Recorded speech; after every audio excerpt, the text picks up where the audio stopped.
20 years back people thought what is this your making అని అనుకున్నారు.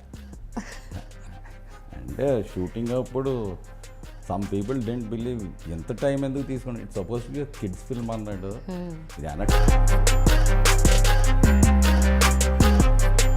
కానీ ఆ సినిమా నిజంగా మొదలుపెట్టిన తర్వాత కూడా ఎక్కడో ఒక 4-5 రోజులు షూట్ అయ్యాక సడన్గా అనిపించిందట కదండి మీకు ఆపేద్దామని. పాప she was 3 years and 3 months old. So చేస్తుందో చేయదో వస్తుంది 1 minute చేసి రోజు అంతా ఇంకా నేను చేయను అంటుంది, ఐఎమ్ టైర్డ్ అంటుంది. భయం వేసింది అసలు చేయగలదా, ప్లస్ డైలాగ్స్ ఇన్ ఆ టైంలో ఆ పర్టికులర్ పాయింట్ ఆఫ్ టైంలో ఆదరణ లభించకపోవటం లేకపోతే దాన్ని ఎవరు యాక్సెప్ట్ చేయకపోవటం, హౌ ఆర్ యూ ఫీలింగ్ అండి? ఎట్లా అనిపించింది మీకు అప్పుడు? అంటే ఇందాక మీరు నేను చేసినవి చాలా ఇంపాక్ట్ ఉన్నాయన్నారు. అది కరెక్ట్. ఇంపాక్ట్ వాళ్ళ మీద తక్కువ, జనం మీద నా మీద ఎక్కువ ఉంది. దెబ్బ తగిలినప్పుడల్లా పడిపోయాను నేను. సో నా మీద పెద్ద ఇంపాక్ట్ ఉంది నేను చేసిన సినిమాలో. బట్ ఐ మీన్ డబ్బులు పోవడం ఎవరికి నచ్చదు. ఎందుకంటే డబ్బులు నాట్ ఓన్లీ ఎవ్రీడే లివింగ్ కాకుండా. అయితే ఈ చిన్న చిత్తగా జాబ్స్ ఏవి చేసినా మీరు అందులో వేట్లో కూడా మీరు అసలు మీకు ఫుల్ లెంగ్త్ సాటిస్ఫాక్షన్ కానీ హ్యాపీనెస్ కానీ మీరు అసలు పొందలేదంట. ఈవెన్ మధ్యలో ఏదో వాడిలాల్ ఐస్ క్రీమ్ అని కూడా ఒకటి స్టార్ట్ చేశారంట, ఐస్ క్రీమ్ పార్లర్ ఫ్రాంచైజ్ తీసుకున్నాం. అంటే ఆ చల్లగుండేది కూడా చేతులు కాలుస్తుంది అని తెలియదు మనకి. లిటిల్ సోల్జర్స్కి ముందే మీరు రామ్ గోపాల్ వర్మ గారు మంచి ఫ్రెండ్స్ అంట. అప్పుడే ఆయన మిమ్మల్ని సినిమా తీయమన్నారట, నిజం? అప్పటికి శివ ఛాన్స్ వచ్చింది డైరెక్షన్ అన్నాను because Ramu suggested to some producer. They wanted him to direct after Shiva. So తను ఎస్కేప్ అవడానికి నన్ను తోసాడు లోపలికి. 20 ఏళ్ళుగా 8 సినిమాలు. 8 సినిమాలు పెద్దగా ఒక 2-3 తప్ప మినహాయించి మిగతావి ఏం పెద్దగా ఆడలేదు. డబ్బులు పోగొట్టుకున్నారు, చేతులు కాల్చుకున్నారు, అవార్డులు అయితే వచ్చాయి. బట్ ఏ రకంగా ఇండస్ట్రీ వాల్యూస్ అంటే మీరు చెప్పిన దాంట్లో సగం నిజం సగం అబద్ధం అని. నిజం ఏంటంటే 100% నిజం, మిగిలింది అంతా అబద్ధం. ఐ డోంట్ థింక్ ఓ వాల్యూ అన్నది. ఈ సినిమాల్లో ఇంత అద్భుతమైన కథ ఉంటుంది, ఇంత మంచి థాట్ ప్రాసెస్ ఉంటుంది, ఇన్ని మంచి హ్యూమన్ ఇమోషన్స్ ఉంటాయి. ఎందుకు మీరు ఎప్పుడు ఒక మంచి స్టార్ని పెట్టి తీయాలని ఎందుకు అనుకోలేదు? అలాంటి ప్రయత్నం నేను చేయలేదని మీకు తెలియదు, చేసి ఉంటాను. ఏదో కొన్ని ఆ పరిస్థితులను బట్టి ఆ స్టార్కి అది ఆ టైంలో నచ్చి ఉండకపోవచ్చు. 2-3 years బ్యాక్ మీరు తీసిన సినిమా Amrutham in Chandamamalo yeah. So Amrutham చందమామలో ఏంటండి ఆ కాన్సెప్ట్? అమృతం అంత మేజర్ బ్లాక్ బస్టర్ చేద్దాం అనుకున్నాను. నాకు చాలా ఎక్సైటింగ్ అనిపించింది. 5 crores కంప్లీట్గా అసలు ₹1 కూడా రాలే పెట్టిన దానికి. శాటిలైట్ కూడా రాలేదండి. అంటే ఇలాంటి వింత ఎక్స్పెరిమెంట్లు చేయొద్దు అనుకుంటున్నారా, లేకపోతే అయినా సరే చెయ్యాలి అనుకుంటున్నారా? అంటే చేసినప్పుడు అది వింత అనిపించదు కదా. ఇప్పుడు కొత్త కాకుండా చేసిందే చేయటానికి ఎవరైనా చేస్తారు కదా. జెరాక్స్ మెషిన్ కూడా చేస్తుంది.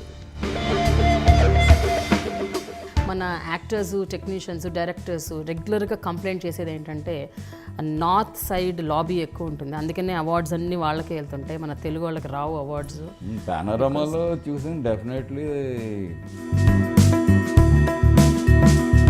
అవార్డు అన్నది సినిమాకి కొలమానం కాదు, జ్యూరీకి కొలమానం.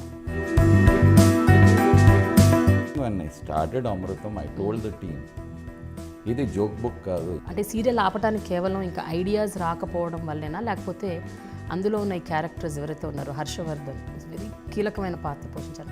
అతనికి ఇప్పుడు రైటింగ్ ఛాన్సెస్, రైటర్గా బాగా చాలా సినిమాలు చేస్తున్నారు, మనం కూడా చేశారు, ఇప్పుడు డైరెక్షన్లోకి వెళ్తున్నారు. Are they also some of the reasons అండి? 3వ అమృతరావు హర్ష. సో హర్ష కాబట్టి 4వ అమృతరావు వచ్చేవాడు. అసలు అమృతరావు పేరు అమృతరావు క్యారెక్టర్ లేకుండా 3 నెలలు వేరే కథ రాసుకున్నాం, ఓన్లీ అంజు మీద మిగిలిన character. That thing was too big to stop by 1 actor, 2 actors, all the actors. Thing was అదే, ఏ బలం ఏంటి అందులో. మీరు చాలా ఈ ఇండియన్ పానోరమా ఫిల్మ్ ఫెస్టివల్స్కి వాటికి జ్యూరీగా కూడా వెళ్ళారు. చాలా కదా, ఒక్కసారి ఇంటర్నేషనల్ ప్యానెల్లో ఉన్నది ఏంటి, ఏదో కలిసారు, ఒక కమిటీ వేస్తారు. కమిటీ బ్రహ్మాండమైన కమిటీ అని ఎవరికి తెలుసు? ప్లస్ ఆ డబ్బులు ఇచ్చి ఎందుకు, ప్రయోజనం ఏంటి అవార్డు ఇచ్చి? ఇప్పుడు ఇన్నేళ్ళ నుంచి ఇచ్చేస్తుంటే అవార్డులు సడన్లీ క్వాలిటీ పెరిగిపోద్దా సినిమాలది? కళ అన్నదే వెదర్ ఇట్స్ రైటింగ్ బుక్ అనండి, సినిమా అనండి, పెయింటింగ్ అనండి, ఆర్టిస్ట్ అన్నాడు ఇప్పుడు మామూలుగా సమాజం ఉన్న స్థితి కంటే కొంచెం ముందుకెళ్ళి ఆలోచిస్తేనే కదా అది కళ. లేకపోతే ఉన్నదే రాస్తే అది ఆల్వేస్ అహెడ్ ఆఫ్ టైం. అందుకనే సెన్సర్షిప్ కూడా బోగస్ అంటుంటారు. వాళ్ళకేం తెలుస్తుంది, అహెడ్ ఆఫ్ టైం వీళ్ళు ఆలోచిస్తారు. అది ఇప్పుడు టైంలో కొట్టుకుపోయి ఇదే మెయిల్ స్ట్రాంగ్లో తిరిగేవాళ్ళు ఏం సెన్సర్ చేసే అధికారం కానీ.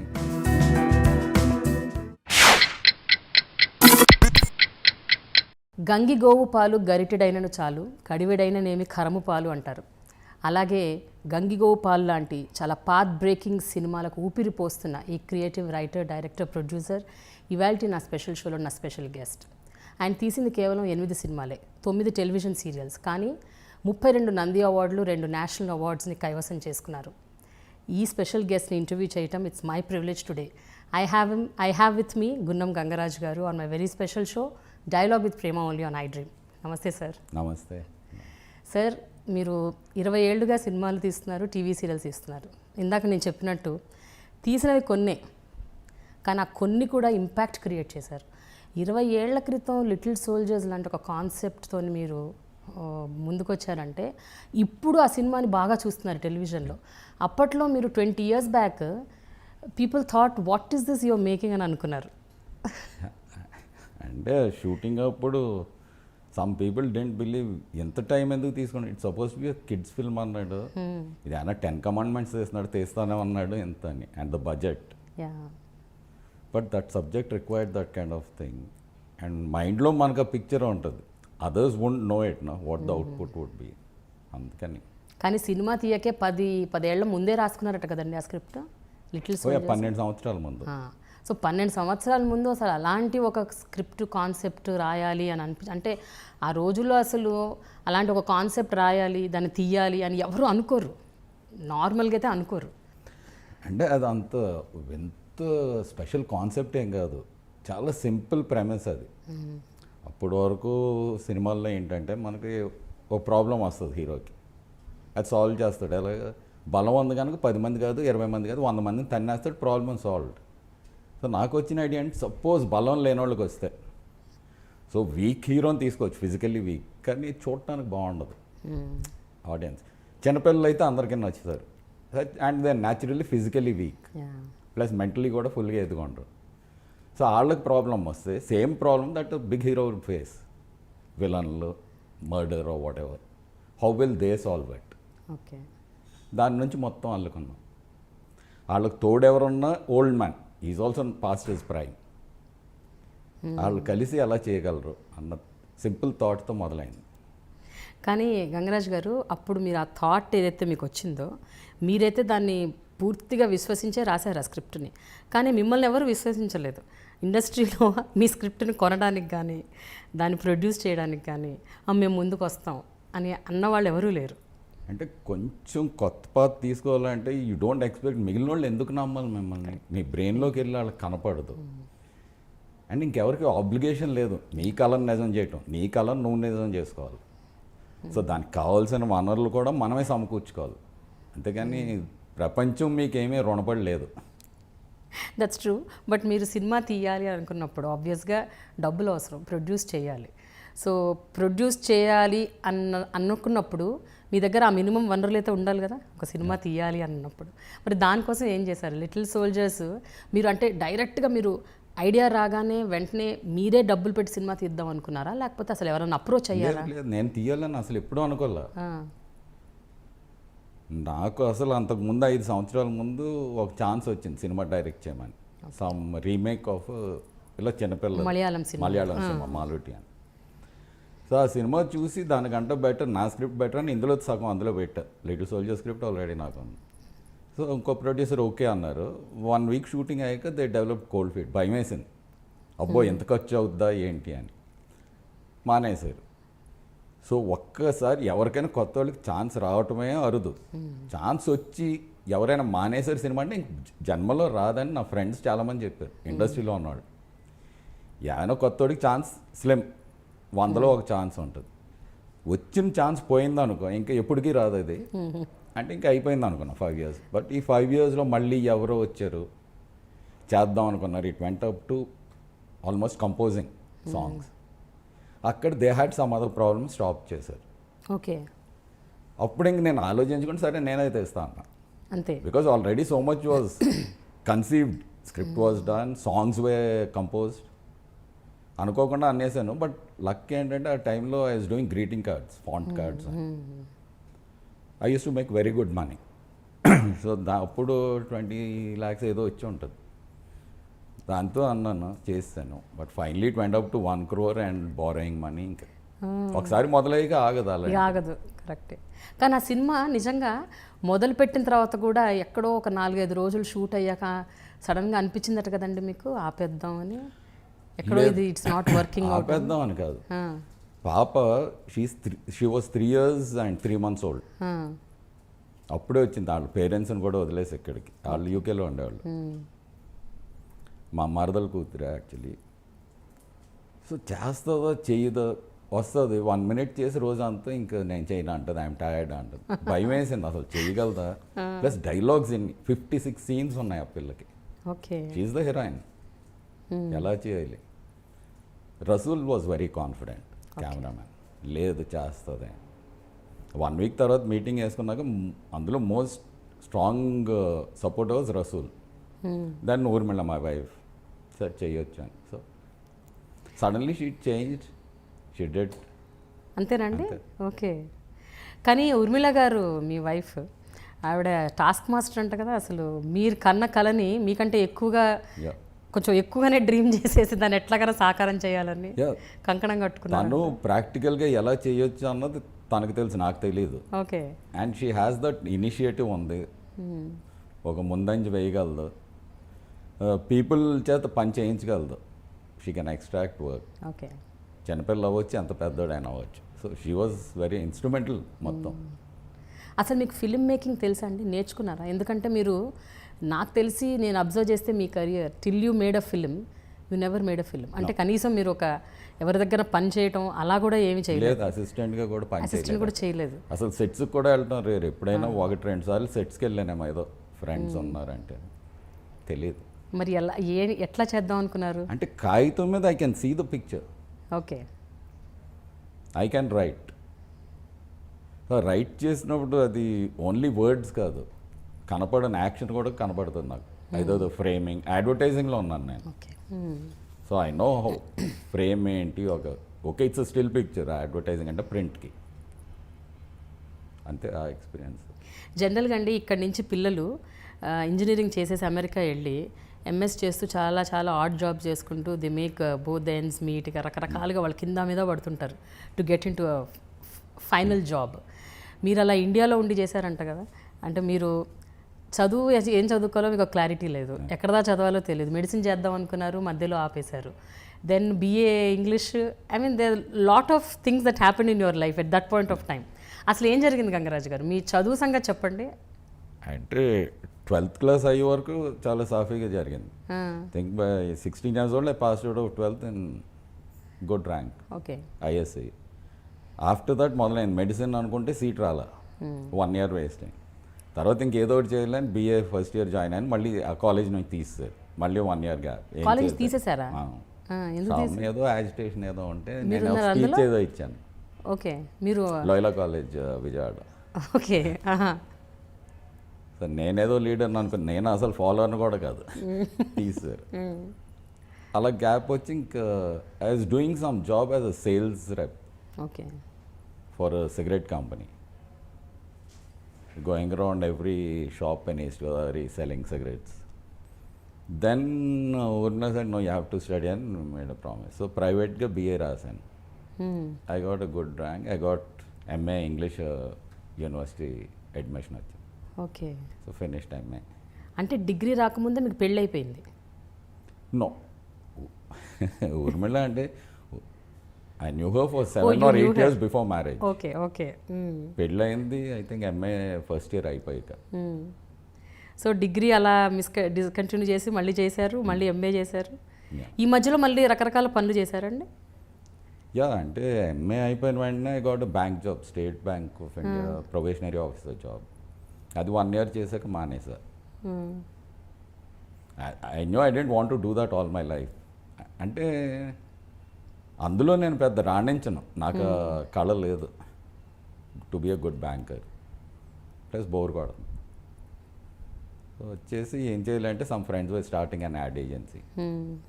యాడ్ ఏజెన్సీ అంటే తెలియదు అంతకుముందు, I never been inside an ad agency. Okay, నేను జాయిన్ అవుతాను, ఓకే అయిపోయింది. So for 5 years in that ad agency, copy రైటర్గా అండ్ క్రియేటివ్ డైరెక్టర్, విజువలైజర్గా. దాని తర్వాత గ్రీటింగ్ కార్డ్స్, దాని తర్వాత సినిమా. కానీ జనరల్గా ఆ ఏజ్ కుర్రాళ్ళల్లో ఉండే కన్ఫ్యూషన్స్ మీకు ఉన్నాయి, కానీ మీకు కొంచెం ఎక్కువ పాళ్ళల్లో ఉన్నట్టుగా అనిపిస్తుంది నాకు.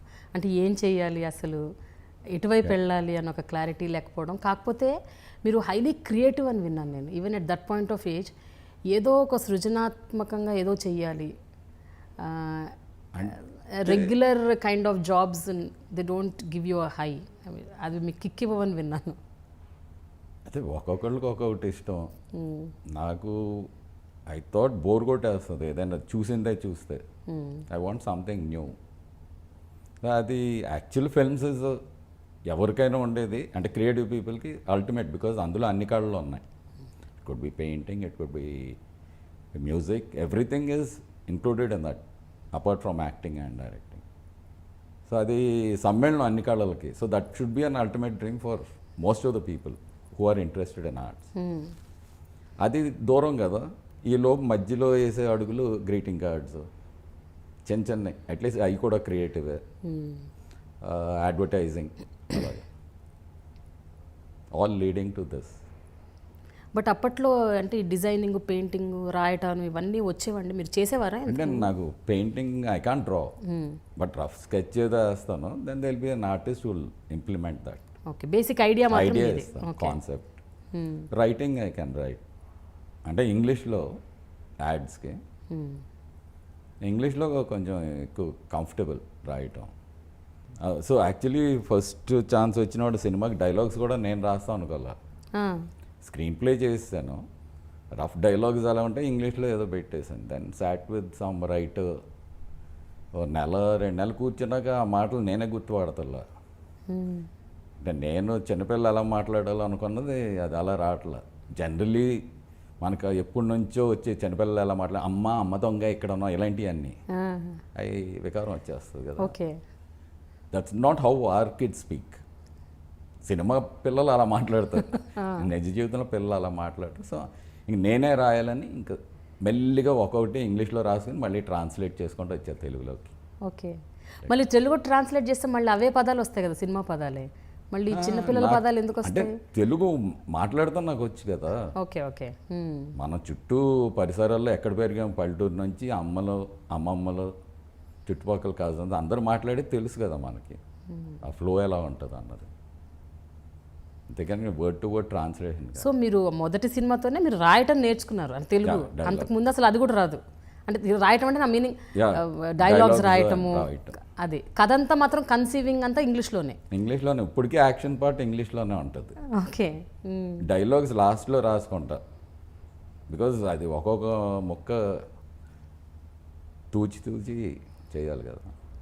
అయితే ఈ చిన్న చిత్తగా జాబ్స్ ఏవి చేసినా మీరు అందులో వేట్లో కూడా మీరు అసలు మీకు ఫుల్ లెంగ్త్ సాటిస్ఫాక్షన్ కానీ హ్యాపీనెస్ కానీ మీరు అసలు పొందలేదంట. ఈవెన్ మధ్యలో ఏదో వాడీలాల్ ఐస్ క్రీమ్ అని కూడా ఒకటి స్టార్ట్ చేశారంట, ఐస్ క్రీమ్ పార్లర్ ఫ్రాంచైజ్ తీసుకున్నాం.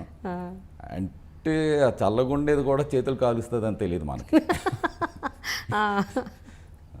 మొత్తం కాలిపోయింది. సరే అంటే ఐడియా ఎందుకంటే అసలు ఆ పార్లర్ మీద కాదు, అడ్వర్టైజింగ్ అని ఏదైనా క్రియేటివ్ థింగ్ ఏంటంటే దేర్ ఇస్ నో సెక్యూరిటీ. అంటే ఆ నెల నువ్వు ఏమీ డిజైన్ చేయలేకపోతే నీకు ఇన్కమ్ లేదు తినడానికి.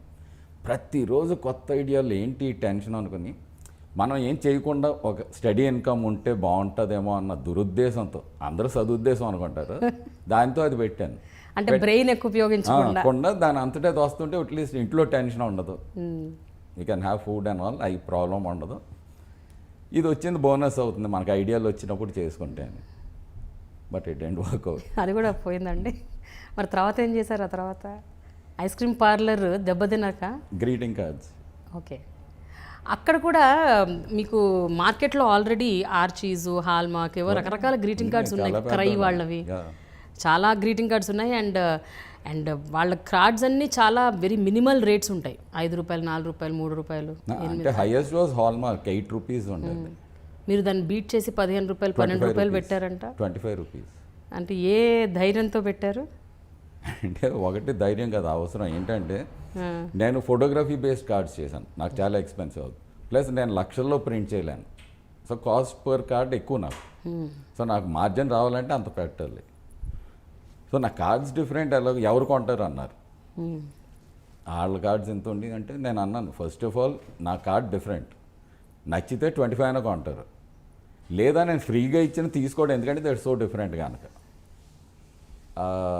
పిచ్ లాజిక్తో వెళ్ళిపోయాను అంతే, అండ్ ఇట్ వర్క్డ్. బట్ ఏముండేదండి మీ కార్డులో? How different was it? అంటే అప్పుడు గ్రీటింగ్ కార్డ్స్ మామూలుగా పైన ఏదో బొమ్మ ఉంటుంది, లోపల తెరిస్తే బ్లాంక్ పేజ్లో ఒక 2 సెంటెన్స్ ఎంత పోయంలాగా ఉంటుంది. నేనన్నా పిక్చర్ పెడితే it should be double spread photograph. I was using photography, రిచ్గా ఉండాలని, మామూలు పెయింటింగ్ కాకుండా. అది తెరిచినప్పుడు డబుల్ స్ప్రెడ్ కదా, ఎంత చూస్తాం, డబుల్ సైజ్. సో తెరిచిన వెంటనే ఒక ఇంపాక్ట్ కొట్టాలి వాళ్ళకి, తెరిచిన వెంటనే బ్లాంక్ ఉంటే ఉంది. లైఫ్లో ఎప్పుడు చిన్న సర్ప్రైజ్ అనుకుంది రావాలి కదా, ఆ కాన్సెప్ట్తో మొదలు పెట్టాను. Okay, so the picture was inside the card, బయట కాదు. బయట కాదు, బయట ఏముండేది? బయట మామూలు చిన్న పిక్చర్ ఏదో ఉంటుంది, అండ్ లీడింగ్ సెంటెన్స్ ఒకటి ఉంటుంది, పంచ్ లైన్ పిక్చర్ లోపల ఉంటుంది. ఓకే, సో అట్లా ఫ్రంట్ కవర్లో మాత్రం ఓన్లీ టీజర్ ఉండేది, లోపల పిక్చర్ ఉండేది. Okay okay. ఈ రామ్ గోపాల్ వర్మ కనెక్ట్ ఏంటండి? లిటిల్ సోల్జర్స్కి ముందే మీరు రామ్ గోపాల్ వర్మ గారు మంచి ఫ్రెండ్స్ అంట, అప్పుడే ఆయన మిమ్మల్ని సినిమా తీయమన్నారట, నిజం? అప్పటికి శివ ఛాన్స్ వచ్చింది డైరెక్షన్ అన్నాను, because Ramu suggested to some producer. They wanted him to direct after Shiva. He couldn't, he was so busy. But he said, I'll give a suggestion, I know a friend who is capable అని. So తను escape అవడానికి నన్ను తోసాడు లోపలికి. నాకు ఎలాగో మంచిది అవకాశం వచ్చింది అనుకున్నా, బట్ వర్కౌట్ అవ్వాలి. రాము పరిచయం అంటే ఇట్ వాజ్ బికాజ్ శివ టైంలో I think he had a cousin, వాళ్ళకి ఏదో యాడ్స్ చేశాను నేను. ఓకే, సో ఆ కజన్ చెప్పాడు అంటే he was looking for a designer for a poster or something. So తను నా పేరు సజెస్ట్ చేస్తే వి మెట్ అండ్ కలిసింది అలా. సో డైరెక్ట్గా మళ్ళీ సినిమా చేసేయమన్నారు ఆఫ్టర్, అంటే సజెస్ట్ చేయమన్నారు, సజెస్ట్ చేశారు శివ అంతా అయిపోయాక 1 year 2 years later. Shiva it self time పట్టింది కదా. మీరు ఇంకా టచ్లో ఉన్నారండి రామ్ గోపాల్ వర్మతో? అరుదుగా. ఓకే, మీ మీద ఎప్పుడు ఏం ట్వీట్లు పెట్టలేదా? నేను ఫాలో అవునా అసలు, ట్విట్టర్ అన్నది నాకు ఒక అకౌంట్ ఉంది కానీ యూ డోంట్. అంటే ఓవర్లోడ్ అయిపోతుందండి ఫేస్బుక్, ట్విట్టర్ అండ్ వాట్సాప్ వచ్చాక. ఇది గ్రూప్స్ పెడతారు, అయ్యే రీసర్క్యులేట్ అవుతాయి, చూసిందే చూసి. బట్ గంగరాజు గారు ఒక విషయం చెప్పండి, ఇండస్ట్రీలో గున్నం గంగరాజు గారికి ఒక కైండ్ ఆఫ్ ఒక లివరేజ్ ఉంది. The put you in the top ఎబ్. అంటే జనరల్గా ఎవరైనా ఒక డైరెక్టర్ సినిమాలు అంత ఆడకపోయినా, లేకపోతే ప్రొడ్యూసర్ సినిమాలు ఫెయిల్ అయినా, ఇంకా డైరెక్టర్ బ్యాక్ సీట్లోకి వెళ్ళిపోతారు, వాళ్ళని ఎవరు పట్టించుకోరు. బట్ గంగరాజు గారి మీద ఒక kind of very very high opinion. They all consider you as an intellect. And ఈవేళ గాజీ అటాక్ సినిమా కూడా మీరు స్క్రీన్ ప్లే డైలాగ్స్ రాశారు అంటే that's how they value your knowledge. So దీని గురించి మీరు ఏం చెప్తారు? అంటే ఏంటి కారణం? 20 ఏళ్ళుగా 8 సినిమాలు, ఆ 8 సినిమాలు పెద్దగా ఒక 2-3 తప్ప మినహాయించి మిగతావి ఏం పెద్దగా ఆడలేదు, డబ్బులు పోగొట్టుకున్నారు, చేతులు కాల్చుకున్నారు, అవార్డులు అయితే వచ్చాయి. బట్ ఏ రకంగా ఇండస్ట్రీ వాల్యూస్ యూ సో అంటే మీరు చెప్పిన దాంట్లో సగం నిజం సగం అబద్ధం ఉంది. నిజం ఏంటంటే సినిమాలు పెద్దగా ఆడలేదు, 100% నిజం. మిగిలింది అంతా అబద్ధం. ఐ డోంట్ థింక్ ఓ వాల్యూ అన్నది ఇది నిజంగా నేను నమ్మనది. And I'm not unduly bothered also. No, you might not be అండి, బట్ ఇండస్ట్రీ సర్కిల్స్ నుంచి అలాగే జర్నలిస్ట్గా ఈ 15 ఏళ్ళుగా నాకు మీ గురించి తెలిసింది, నేను విన్నది దాని గురించి చెప్తున్నాను నేను. So what I understand about you, నేను విన్నది చాలామంది మాట్లాడుకునేది చెప్తున్నాను, అందుకని అడిగాను. అంటే నేను ఇప్పుడు ఇండస్ట్రీలో ఉన్నాం అనుకుంటాను. నేను after 21 years I still consider myself as an outsider. నాకు నిజంగా తెలియదు ఇండస్ట్రీ లోపల ఉంటే ఎలా ఉంటుందో. I have never been inside it. You've never been. I'm an outside all the time. ఎందుకు అలా అనిపిస్తుంది మీకు? అంటే అన్నీ జరిగే చర్నింగ్లో నేను లేనన్నా. ఇండస్ట్రీ లోపల ఉంటే వాళ్ళు ప్రతిసారి ఇండస్ట్రీ వాళ్ళు కలుసుకుంటారు, సబ్జెక్టులు ఏంటి, లేకపోతే they will be getting work or something. నేను ఎప్పుడు అలా కలవలేదు ఎవరితోనూ. ఎవరో వచ్చి నన్ను ఇలా చేయమని అడగల. అయితే వన్ ఆఫ్ వాజ్ గాజీకి నన్ను వచ్చి అడిగారు చేయమని. సో అదేనండి, మీరు ఇండస్ట్రీ లోపల లేరంటున్నారు, ఇండస్ట్రీలో రెగ్యులర్గా కలవని అంటున్నారు. బట్ గాజీ అటాక్ లాంటి అలాంటి ఒక కాన్సెప్ట్కి, ఒక సినిమాకి మీరు గుర్తొచ్చారు వాళ్ళకి, that you are the one who can write అని. అందుకని అడుగుతున్నాను. మరి ఇండస్ట్రీ లోపల లేని వాళ్ళు మిమ్మల్ని ఎందుకు వాళ్ళు? అంటే ఆ సబ్జెక్ట్ కూడా అవుట్ సైడ్ ద ఇండస్ట్రీ అనుకుని ఉంటారు. అది సముద్ర గర్భంలో ఉందని. ఇలాంటి పోర్చబడ్డ సబ్జెక్టులకి నేను గుర్తొస్తానేమో. లేదు, I think because that's the immense knowledge that you have. నేను విన్నది ఏంటంటే చెట్టు, పుట్ట, గట్టు ఏదన్నా సరే, ఏ పదం, ఏ వర్డ్, దేనికైనా సరే మీ దగ్గరకు వచ్చి గంగరాజు గారు ఇదేంటండి అని అడిగితే దాని మీద పుంఖాలు ఇన్ఫర్మేషన్ ఇస్తారంట మీరు. అయ్యి బాబాయ్, you are like a walking encyclopaedia. That's what I heard. No, ఇది ఎందుకంటే నిజంగా they was professor in MA. He said you'll never be a scholar అన్నాడు ఆయన. సో ఇది శుద్ధాబద్ధం. నేను ఎన్సైక్లోపీడియా కానీ నాకు అంత నాలెడ్జ్ లేదు కదా. ఉన్నది మాత్రం క్రియేటివ్గా, అట్రాక్టివ్గా చేయగలను. తెలిసిన 4 మాటలు, తెలిసిన 2 సబ్జెక్టులు బాగానే చెప్తాను. గంగరాజు గారు, స్కాలర్లు కేవలం ఒక పర్టికులర్ దాని మీద జ్ఞానం పొందుతారు, సముపార్జిస్తారు. మీరు you are into many things కాబట్టి మళ్ళీ మీరు ఎప్పటికీ స్కాలర్ అవ్వలేరు. యు ఆర్ లైక్, ఆయన అన్నది కరెక్టే.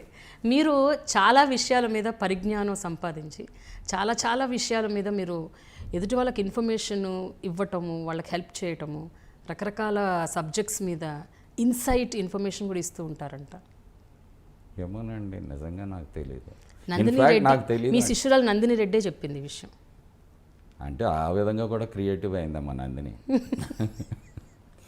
నా ఆనెస్ట్లీ ఏంటంటే నాకు in fact Urmila keeps on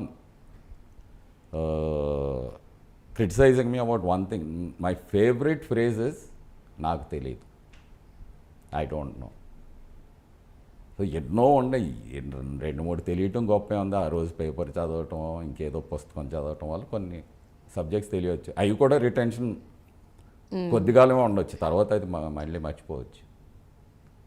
so ఎప్పుడో తెలిసిన టైంలో ఎవరో సమయంలో కలిస్తే ఆ సబ్జెక్ట్ గురించి చెప్పి ఉండొచ్చు. కానీ ఒకప్పుడు ఏవైతే సినిమాలు నమ్మలేదో ఎవరంటే మీరు తీసే సినిమాలు, మీకు వచ్చే ఐడియాస్, ఇప్పుడు అవే సినిమాలు టీవీలో వస్తుంటే లేకపోతే DVD ఫార్మాట్లో వస్తే అది ఇష్టంగా చూస్తున్నారు చాలా. అంటే ఇప్పటి జనరేషన్కి కనెక్ట్ అయ్యే సినిమాలు మీరు 15 ఏళ్ల క్రితమే తీశారు. అంటే should you think that you're thinking ahead of your time? Not main particular. అంటే కళ అన్నదే, వెదర్ ఇట్స్ రైటింగ్ బుక్ అనండి, సినిమా అనండి, పెయింటింగ్ అనండి, ఆర్టిస్ట్ అన్నాడు ఇప్పుడు మామూలుగా సమాజం ఉన్న స్థితి కంటే కొంచెం ముందుకెళ్ళి ఆలోచిస్తేనే కదా అది కళ అవుతుంది. లేకపోతే ఉన్నదే రాస్తే అది పేపరో, న్యూస్ పేపరో ఏదో అవుతుంది. Always ahead of time. అందుకనే సెన్సర్షిప్ కూడా బోగస్ అంటుంట. వాళ్ళకేం తెలుస్తుంది, అహెడ్ ఆఫ్ టైం వీళ్ళు ఆలోచిస్తారు. కళాకారుడు అన్నాడు, అది ఇప్పుడు టైంలో కొట్టుకుపోయి ఇదే మెయిల్ స్ట్రామ్లో తిరిగేవాళ్ళు ఏం సెన్సర్ చేసే అధికారం కానీ వాళ్ళకి మస్తిష్కం కానీ ఏముంటుంది? Very true. బికాజ్ ఎన్ని బుక్స్ అప్పుడు లేడీ షాటిలేజ్ లవర్ అవన్నీ అప్పుడు బ్యాన్ చేశారు. ఇప్పుడు చూస్తే ఈ అసలు దే లుక్ వెరీ ఆర్డినరీ. అందులో ఏముందో అంత బ్యాన్ చేయడానికి? సో పర్టికులర్లీ నేను కదా head of time. Any one in a creative field will think slightly ahead, behind, besides, but not exact సెంటర్లో ఆలోచించరు. బట్ ఇట్లా మీ సినిమాలు ఏవైతే మీరు ఆలోచించి తీసిన సినిమాలకి ఆ టైంలో, ఆ పర్టికులర్ పాయింట్ ఆఫ్ టైంలో ఆదరణ లభించకపోవటం, లేకపోతే దాన్ని ఎవరు యాక్సెప్ట్ చేయకపోవటం, ఆ పర్టికులర్ పాయింట్ ఆఫ్ టైంలో హౌ ఆర్ యూ ఫీలింగ్ అండి? ఎట్లా అనిపించింది మీకు అప్పుడు? అంటే ఇందాక మీరు నేను చేసినవి చాలా ఇంపాక్ట్ ఉన్నాయి అన్నారు. అది కరెక్ట్. ఇంపాక్ట్ వాళ్ళ మీద తక్కువ, జనం మీద నా మీద ఎక్కువ ఉంది. దెబ్బ తగిలినప్పుడల్లా పడిపోయాను నేను. సో నా మీద పెద్ద ఇంపాక్ట్ ఉంది నేను చేసిన సినిమాలు.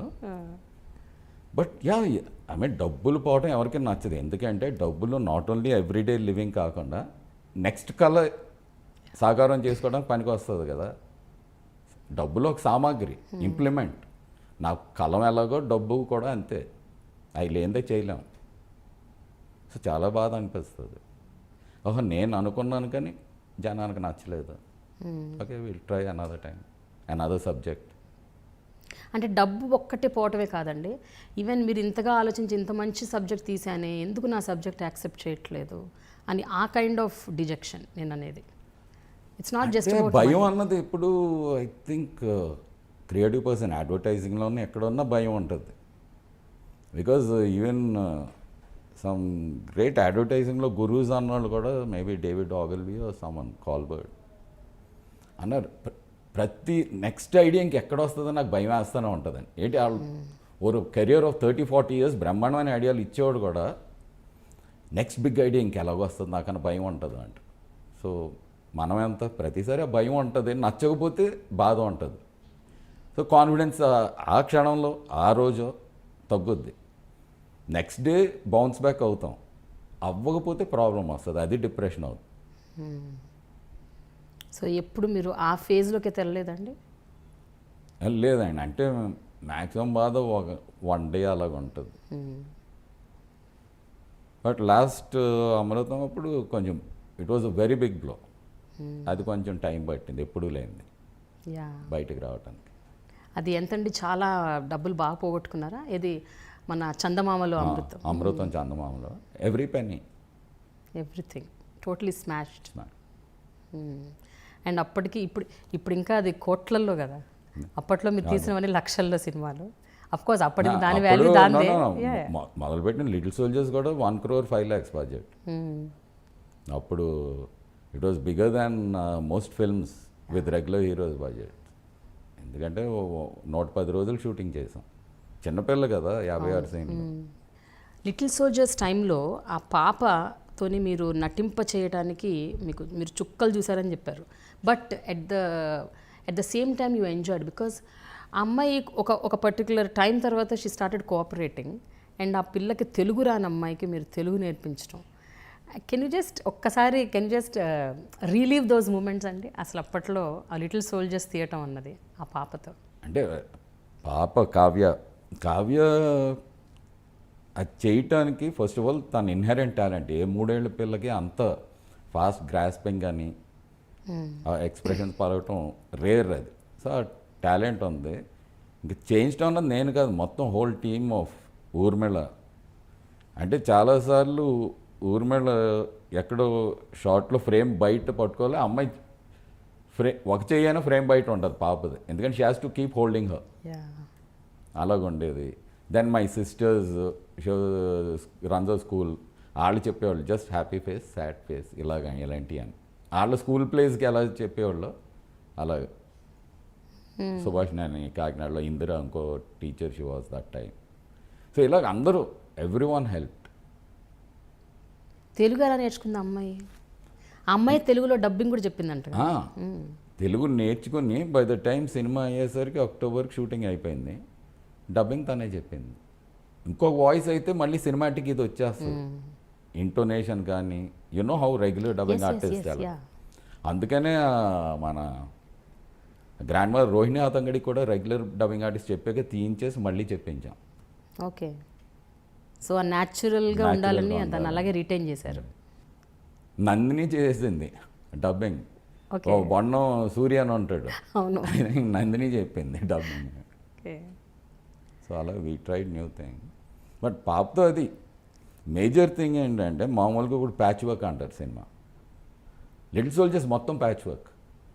బికాజ్ ఆ పాప ఉన్న 55 సీన్లో వాట్ ఎవర్ 52 సీన్లో ఏది ఒక రోజులో కంప్లీట్ చేయడం అసలు ఇంపాసిబుల్. ఒక షెడ్యూల్లో కూడా కంప్లీట్ చేసేది కదా, ఈ సీన్లో ఒక బిట్ చేసేది, ఇంకా ఐఎమ్ టైర్డ్ అనేది. సరే ఇంకేదో సెటప్ చేసుకున్నాక ఇంకో సీన్లో ఒక bit. This went on over period of 3 schedules. ఆ కంటిన్యూటీ మిస్ అవ్వకుండా మొత్తం సినిమా ప్యాచ్ వర్క్ అయితే ఎక్కడో చోట కంటిన్యూటీ కొడుతుంది కదా, అది I think most of that is to Nandini చూసుకునేది. Though it was our first film. Yeah, కానీ అప్పట్లో ఆ పాపకి ఇంకా టైర్డ్ అయిపోయి బోర్ కొడుతుంది వెళ్ళిపోతాను అన్నప్పుడు మీ గుండెల్లో రైళ్లు పరిగెడుతుండొచ్చు. ఎస్పెషలీ పోనీ మొదటి 4 రోజులు అంటే పర్లేదు, సగం షెడ్యూల్ అయిపోయాక ఇంకా నేను చెయ్యను అంటే అదే అంటే నైట్ అనేది అంట వాళ్ళ పెద్దమ్మతో ఊరిమెళ్ళతో, why should I do this పెద్దమ్మ, కొంచెం ఏడుపు వచ్చేసి నిజమే తనకి ఏం కారణం ఎందుకు చేయాలి. బట్ నేనే అనేవాడిని కొంచెం గుండె రాయి చేసుకుని, నో బట్ అది ఎదిగాక this will be the best album a child can have. అలాగే ఉంది. And with the President of India award కూడా, national award. But even now I don't know was it worth while going through all that trouble, because మనం ఇప్పుడు బయట వచ్చిన వాటిని బేరీ చేస్తాం. తను what that little girl felt ఆ టైంలో మనకు తెలియదు అది, ఆ బాధ ఎంత బాధ ఉంటుందో. ఆ తర్వాత మీరు అనుకున్నారంట కదండి, ఆ చిన్న పిల్లలతో ఇంకా అట్లా సినిమాలు చేయకూడదు, వాళ్ళని అంత టార్చర్ పెట్టకూడదు, హెరాస్ చేయకూడదు, చేసిన అంటే రమేష్ అరవింద్ అనేవాడు సరదాగా, నేను ఇలా చేయనంటే ఈ అసలు పిల్లలతో సినిమా ఎలా చేయాలి 100 ways అని ఒక బుక్ రాద్దాం, అది అమ్ముడైపోయాక and 1000 reasons why you should not అని మళ్ళీ ఇంకో బుక్ చేద్దాం. పిల్లలు జంతువులతో చేయకూడదు అనుకున్నా.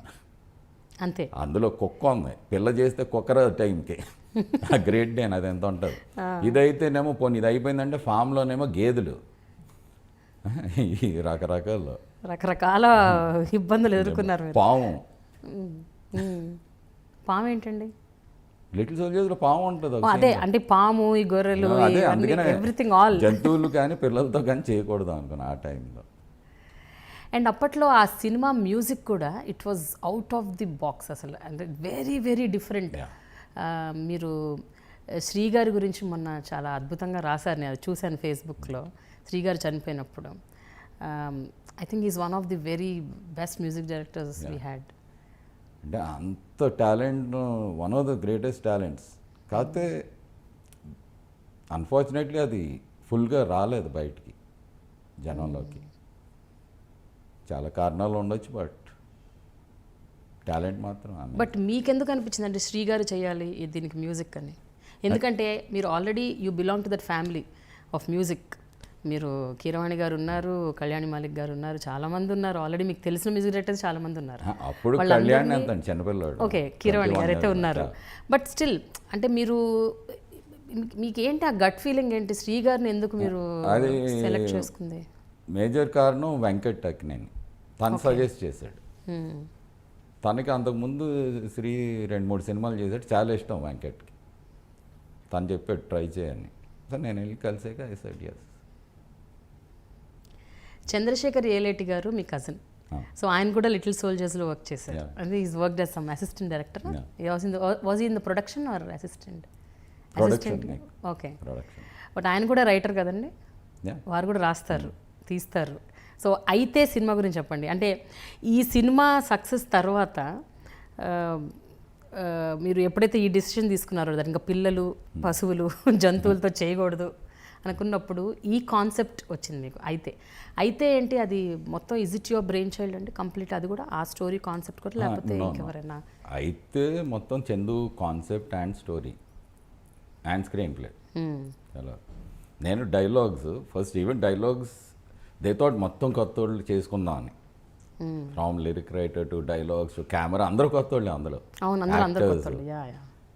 But after some time they felt something పర్లేదు, ఈ ముసలాన్ని కూడా తీసుకోవచ్చు అనుకుని చేశారు.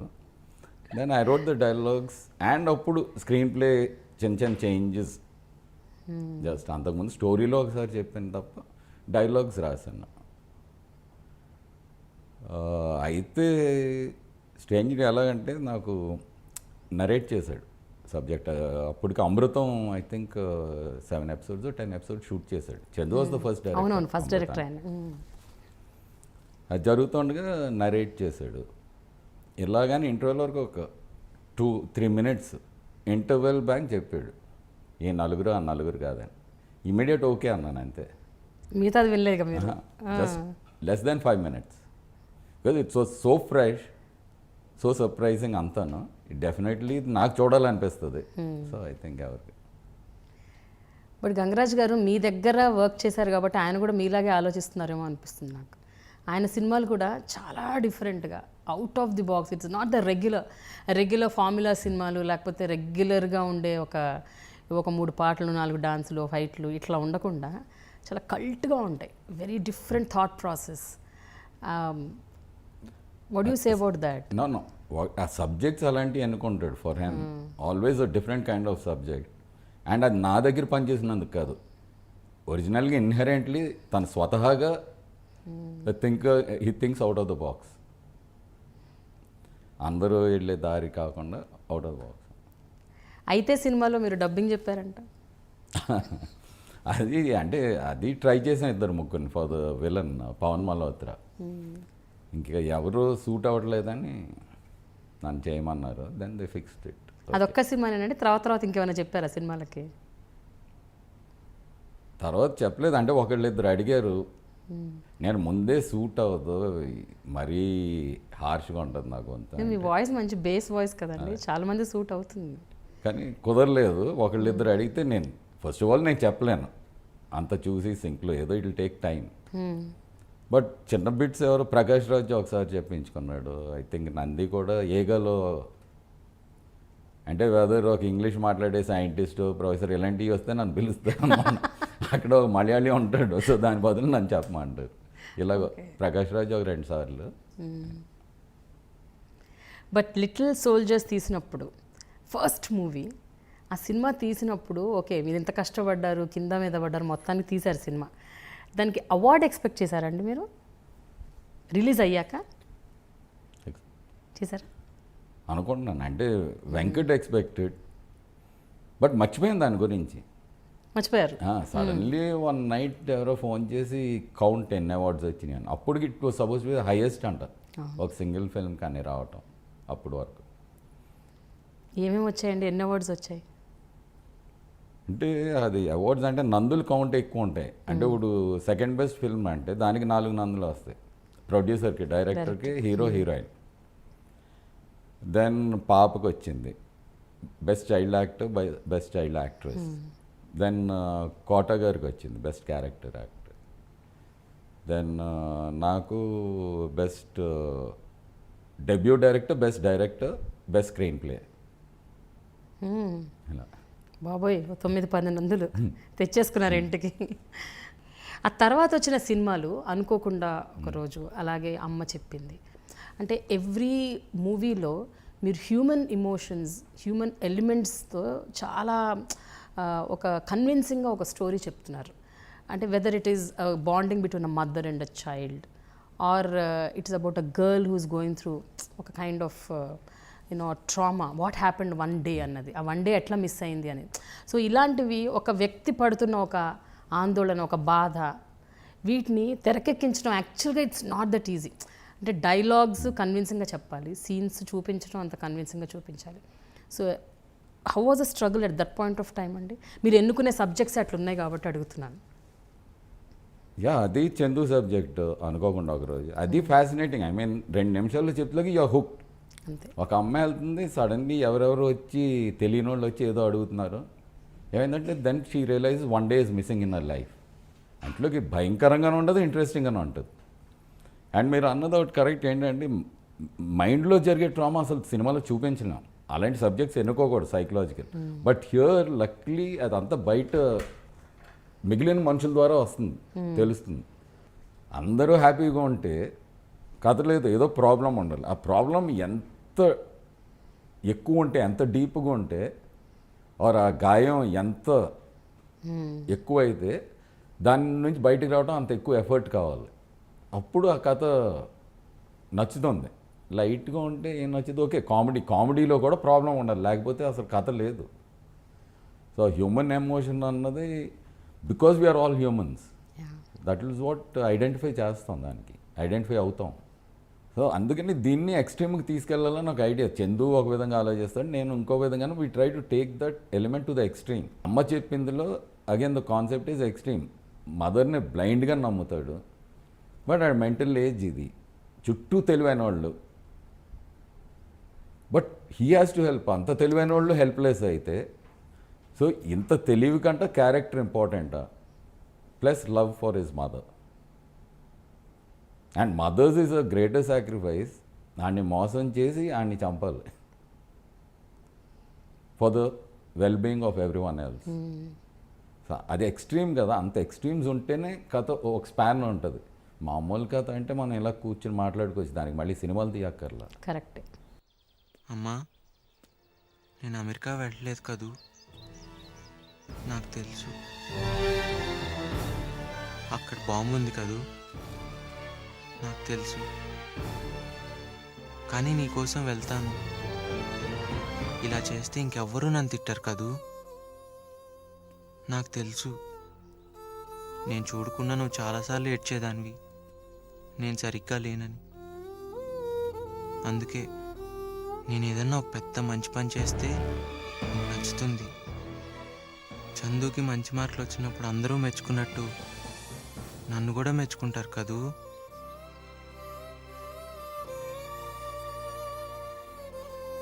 అమ్మా, నిన్నొక్కసారి చూడాలనుంది.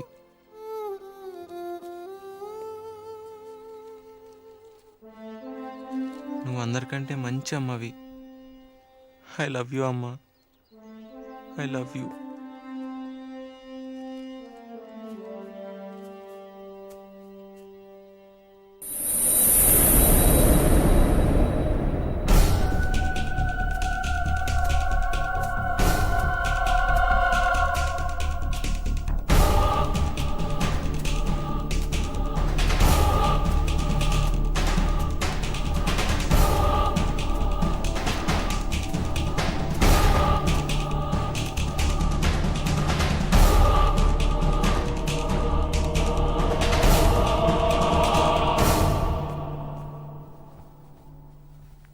అమ్మా, ఎక్కువ నొప్పుడుతుందా?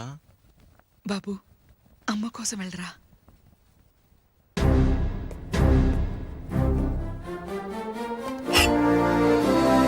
जनगण मन अधिनायक जय हे भारत भाग्य विधाता. पंजाब सिंधु गुजरात मराठा द्राविड उत्कल बंगा. विंध्य हिमाचल यमुना गंगा उच्चल जलधि तरंगा. तव शुभ नामे जागे, तव शुभ आशीष मागे. गाहे तव जय गाथा. जनगण मंगलदायक जय हे भारत भाग्य विधाता. जय हे, जय हे, जय हे.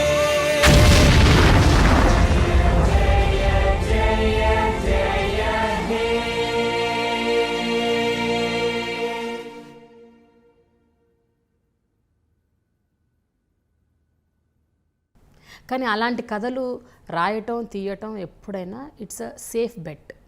అంటే ఈజీ ఒక లవ్ స్టోరీ తీయటం, ఒక పెద్ద స్టార్ని ఎవరినో పెట్టి ఒక బిగ్ బ్యానర్ని పట్టుకొని ఒక సినిమా తీస్తే మీరు అన్నట్టు డబ్బుకు డబ్బు వస్తుంది. It's a safe bet. వస్తుందా? లేదు. అన్నిటికీ రాకపోతే అట్లీస్ట్ ఒక కొంతమందికి అట్లీస్ట్ ఆ నోషన్ ఉంది దట్ యూనో ఓకే ఒక సేఫ్ బెట్ సినిమా తీద్దాం, ఫలానా ఎలిమెంట్స్ పెట్టుకుంటే సేఫ్ బెట్. ఆ సినిమా రూపం దాలుస్తుంది అంతే, దానికి డబ్బులు వస్తాయి అన్నది లేదు. పెద్ద పేర్లు ఉంటే ఓకే గ్యారంటీగా సినిమా తీస్తారు.